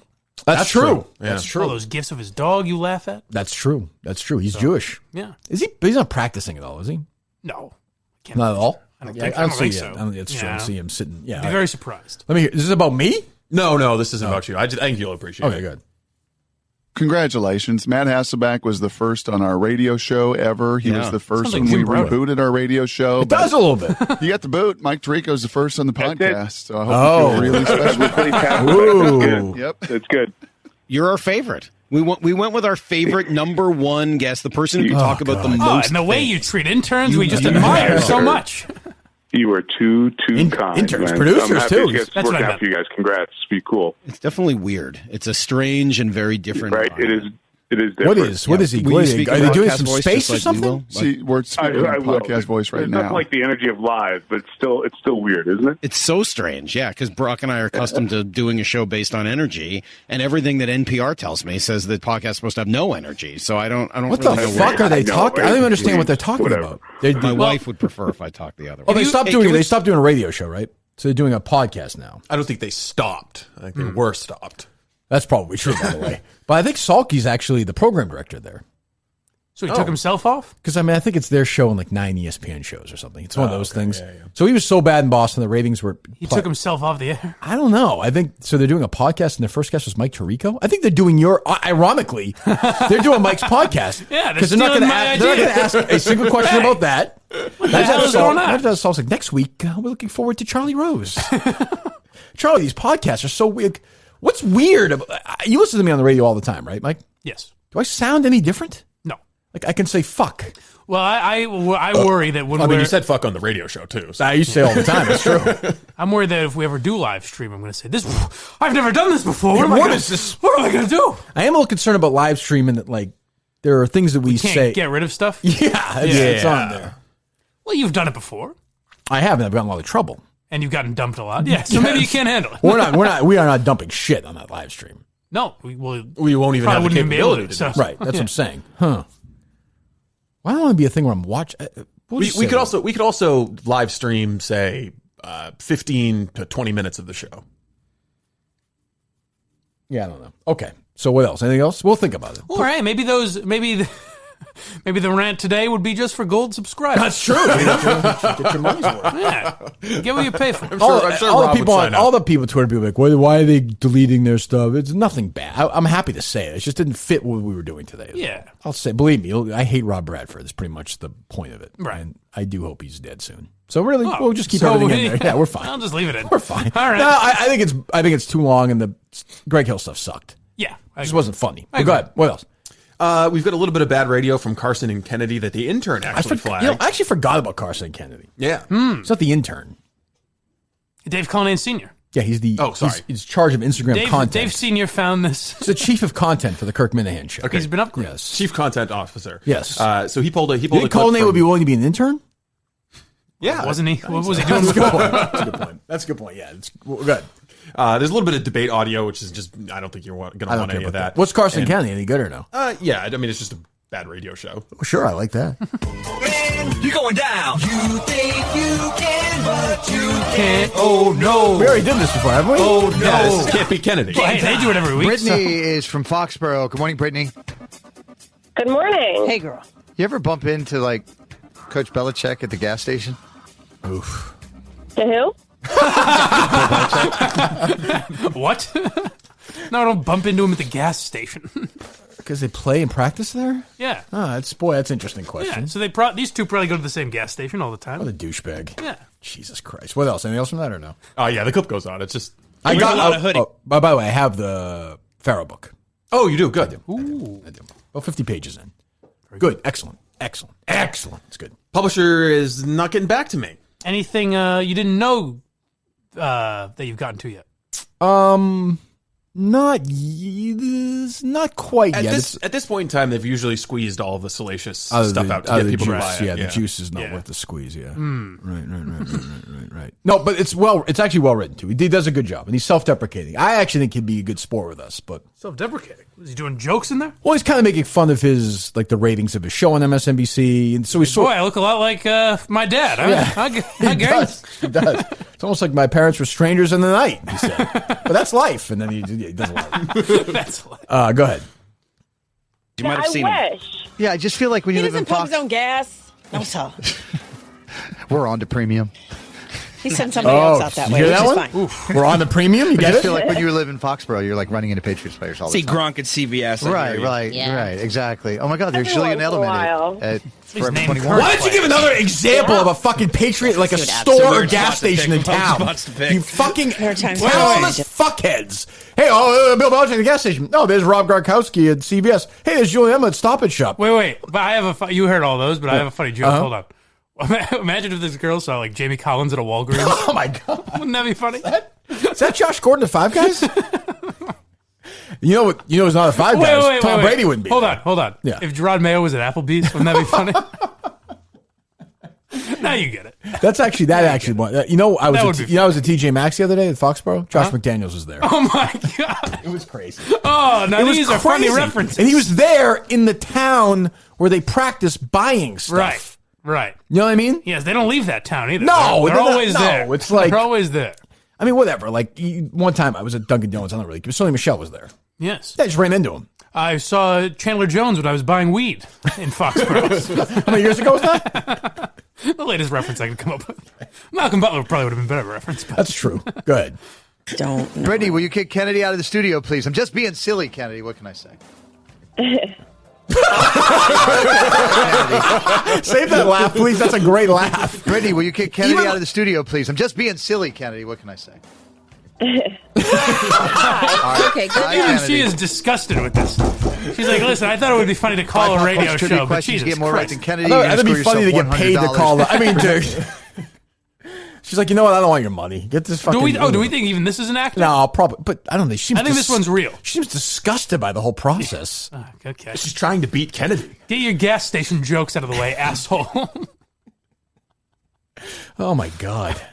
But you know what? Like, you know, we won't the Greg Hill stuff. The kid, like, these are people who survive. They kiss ass and they don't fight and they don't. Oh, scripted calls? Yeah, get it. Or even like, you know, it's totally safe jokes and safe water. But it won't be that way soon, which is what these people are failing to realize. Because content creators run their own shit now, essentially. Right, but they're not. But they have no talent. Right. So, you know, they're going to find out soon that there's nothing. They're going to be, you know, but the thing is, they're at the age, and Greg's at the age where they're going to make it. Like, they'll get to the retirement age. Yeah, there's enough of a tail on the Greg Hill show. Yeah, absolutely. But there's that 28-year-old right now and wherever, and he's fucked. Like, he's dead. They're dead. There's nothing. Brooke and Jubal, dead. You don't think that they're going to be around 10 years from now? I don't think so. Rough, yeah. You know, I don't think so. Bobby Bones? I hope so. Well, because, I mean, music, radio's got to be dying anyways. Like, there I will don't literally know. be no place for them. Jesus. All right, what else? Well, you say that Brooke and Jubal isn't timeless, but well, I'm willing to have the conversation. Okay, already an incredibly dated reference. What the hell is the radio segment that like literally has lasers and literally stories? Hold on. Literally. Hold on. It's literally. Where are we going with this? Any idea, Mike? Well, Star Wars is a popular film. I pray. There's no way it's gender wars or anything like that, is it? I gotta think it's something There's obviously no way. wars related, right? There's a lot of so much lamer than you guys are thinking. I hear a lot of literallys and likes. I feel like Bar Wars. No, I feel like they're making fun of the younger generation or something. Just get lame. Think about the lamest possible thing that this could be when this opens. It's not Star Wars trivia, is it? Lamer. The Less Star Wars imaginative. trailer is out or something. Think about the least imaginative thing. No, this is a regular bit. They do this weekly or if not daily. It's lamer than what are you doing? On that level? Yeah, it's on that level, yeah. I'm flummoxed. I want to hear it. It is the radio segment that like literally has lasers and literally stories. Literally. Wait, I got it. It's You do? literally laser stories. Yeah. What? Oh, The segment he just where gave we it away. weird news stories from around the globe, just Yeah. like every other radio. I got it. It was except we just have news. lasers, and those other idiots don't. This first laser story is out of Nassau County, Florida. 19-year-old Katie Gates was having guy is dinner not selling with it her at all. extended family earlier this month, and when she finished her plate, she wanted to have some more tomatoes. But apparently, there wasn't enough to go around. Okay, can't do this. Is that Brooke or Jubals? That is laser news. Laser news. Yes. Okay, I don't even understand it. So it's just news, but they play laser sounds. Right. Yes. So they're doing it. And they have the Star Wars. They have their prep I don't even burner. understand. Like it's syndicated on hundreds of stations. But they're trying to sort of mock the idea, but then they just do the stories. Yes. Yeah. Okay. All right. Kind of like we do, actually. But all right. Yeah, That's the difference, really. You know what? They're not so bad. All right. What we got tomorrow? Oh, tomorrow is Steve's wet dream. We got these 90 guests on tomorrow. Right? What's going on? Tomorrow we'll be in to interview the guy from the New York Times. What time? The guy who wrote that New York Times op-ed. That's after our show. Yeah, right? yeah, that's after our show around noon. So no guest on the show. We're working on something, trying to come up with something, but What does that mean? I'm still working on Ronan Farrow. You think you'll be on tomorrow? I don't know. The publishing company, after I kind of explained to them what Barstool's deal was, and they just haven't gotten back to me. It's weird. Strange. It's good open mind thinking, by the way. It's fucking unbelievable. Yeah. Open yourself up to a whole new audience. That's what I said completely. to him. It's what I said. You're not going to. I mean, I understand. From the fucking View. I understand you got to do CBS, ABC, you got to do the alphabet networks, but this is a segment of potential audience that they're not going to reach. But they think Ronan Farrow's going to have to answer the internet coming on here. So you know what I mean? Like they think it's just going to be silly not necessarily. No, I just think they think that we're not smart. Not capable of doing it. I think that they don't think that he would benefit. They don't think it's going to sell books. Well, that's silly. That's crazy. I mean, yeah, I know we would move. I mean, I don't even need a lot of help. Barstool would move so many more books than Good Morning America. And the other thing is, there's been a little bit of fighting between NBC, the target of his book, and Barstool. There's a marriage there. There could be a Dave Portnoy tweet saying like Ronan Farrow, best journalist ever, or something like that. That would move some books. I would think so. You would think. Well, keep pushing. All right. Anything else before we get out of here? I've got some really bad radio. What else? You probably wouldn't even be able to mock. Worse than can't be worse than what I just heard. Yeah. I got the Big Party morning show from Nebraska. Okay, you want to hear some Big Party? I guess so. Why not? Sure, why not? You're listening to the Big Party Morning Show on Channel 94.1. All right, I'm in. I'm just thinking of myself as like Whoa! I'm just thinking of myself as Kirk Minihane in the car in Nebraska, going to work in my job at wherever North Platte. Got my 20-minute commute. Got my coffee. Just said, all right, let's have some fun before a long day at the office. Fire up the Big Party. Yeah, let's fire up. These are my guys. Let's have a party every morning. You're listening to the Big Party Morning Show on Channel 94.1. There's nothing that sounds worse than being part of a big party anyway. You guys don't want to hear this out there, but winter's coming. It sounds, I don't like to say this, Jeff but it and I sounds went like up the to music is so Minneapolis. loud to distract from how boring this guy is. That could be it. That Husker beatdown. We felt every bit of winter. There was ice coming out of the sky. It was freezing cold rain, snow. It was How did you find this? The winds. I'm just hunting for bad radio. Big How do you Party find morning any of it? Is it really hard to find at this point, though? Isn't every radio bad? But it's all, there's a certain kind of bad radio. Like I'll play an example. There's a finesse to it. Here's this is art, Steve. I don't mean to get in your way. Here's some bad radio that probably isn't worth playing on the show. I'm just going to play it. Go ahead. Okay, Airbnb has just come out with their list of the top 20 trending. Hold on, I actually thought that was Danielle for a second. Didn't you? So they just might as well. This is the Van and Bonnie show. It's apparently big in Idaho Always, or Iowa. they never stray from that point. I know. I just try to find different states' morning shows. Let me hear Van and Bonnie. Okay, Airbnb has just come out with their list of the top 20 trending vacation destinations for 2020. Now, this is based on trending destinations for 2020 based on booking data that compares year-to-year growth U.S. for or worldwide? Destinations worldwide. So take a guess Van is at where interesting. you think, because I would never in my entire life has guessed this place as number one. Ooh, stop. Ooh. Bonnie seems like she's a big thinker, too. So if it's outside of her purview, the number one destination in the world or the U.S.? I think it's the world, yeah. She would never, ever guess it. What do you say, Mike? Turks and Caicos. All right, I'm going to say Croatia. All right. Go ahead. Number one trending vacation destination for 2020. Louisville, Kentucky. Iceland, Syria. Louisville, Kentucky. He's What do you wacky, think? that guy. That's Iceland as well. Okay. That was more specific. Milwaukee, Wisconsin. No. Get the fuck out of here. You fucking lie. Bonnie, get the fuck up and get out. Basketball team. Does Harley Davidson have another birthday coming up? Maybe. Is Laverne and Shirley going to celebrate an anniversary Okay, special? stop. I can't do that. They're just so... This is every morning show in the country does this. They do this every day for hours. Yeah. Well, not really. Well, it's true. It's like 15 minutes. Song. Yeah. Dumb news segment. I bet maybe we could probably even have the intern do this. We could probably tell you how long in a 4-hour show like Carson Kennedy talks. Oh, I've talked to Matt Siegel about it. It's not long. Yeah, 12 minutes an hour or something? No, not quite. A little more. Like 15, 60 minutes. Yeah. I know on Howie's show, which was 4 hours, it was 2 minutes and 37. 2 hours and 37 minutes. Yeah, but there was no music playing. He was no. talking. I mean, the bumpers, but yeah, a little bit more talking. But I'm saying on music stations. Maybe Jerry should do that in this show. That'd be fun. Become like a music DJ. Like play, do story, You wouldn't believe this story. You get Bieber coming up and then Taylor Swift. But you won't believe this story coming out of it's Milwaukee, Wisconsin. All right, here they are right now. Here we go. Here's the Imagine Dragons. And then he takes a break and plays some more music. Dave, play those lasers. Yeah, that might work. Pew, pew. All right, so tomorrow, sorry, I'm up in the air on this interview with the New York Times guy, but that's all right. Steve gets upset when I say that, but I am. Why? That doesn't upset me. We didn't play enough of that today. I know. Well, it's evergreen. We can get back to it whenever we It's want. definitely not going away. Yeah. It's definitely. So, all right, so obviously the prank phone calls are a must, and we had something else. What was our other? MHB. We'll see what I'm not telling him to do anything. I'm just saying this is where things are right now. If he's comfortable with what he's done, he wants to retire on his laurels. That's totally fine. Oh, all right. But if it's a war with Kelleher, he hates Kelleher. He's losing it. Right MHB now. hates Kelleher, so this should light some sort of a fire under his maybe, ass. but maybe he just thinks he's kind of bigger, But right now, he's clearly losing the war. Okay, there's no doubt. I would say that the other Minifans could take a lesson from Rich and leave WFAN to Blind Mike. He's the guy who's exactly. Right, find these littler stations. Go to Montana. Exactly. Go to the Dakotas.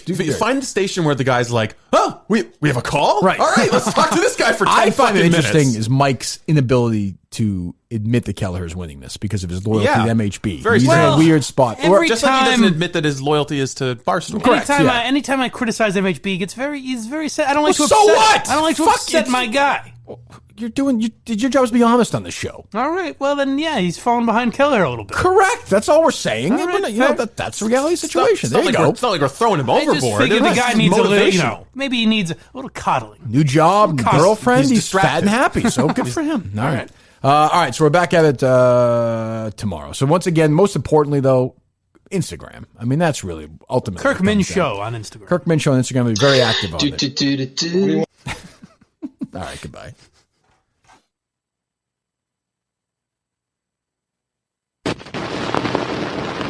This was pretty reprehensible. I don't know how it can be anybody's idea of humor.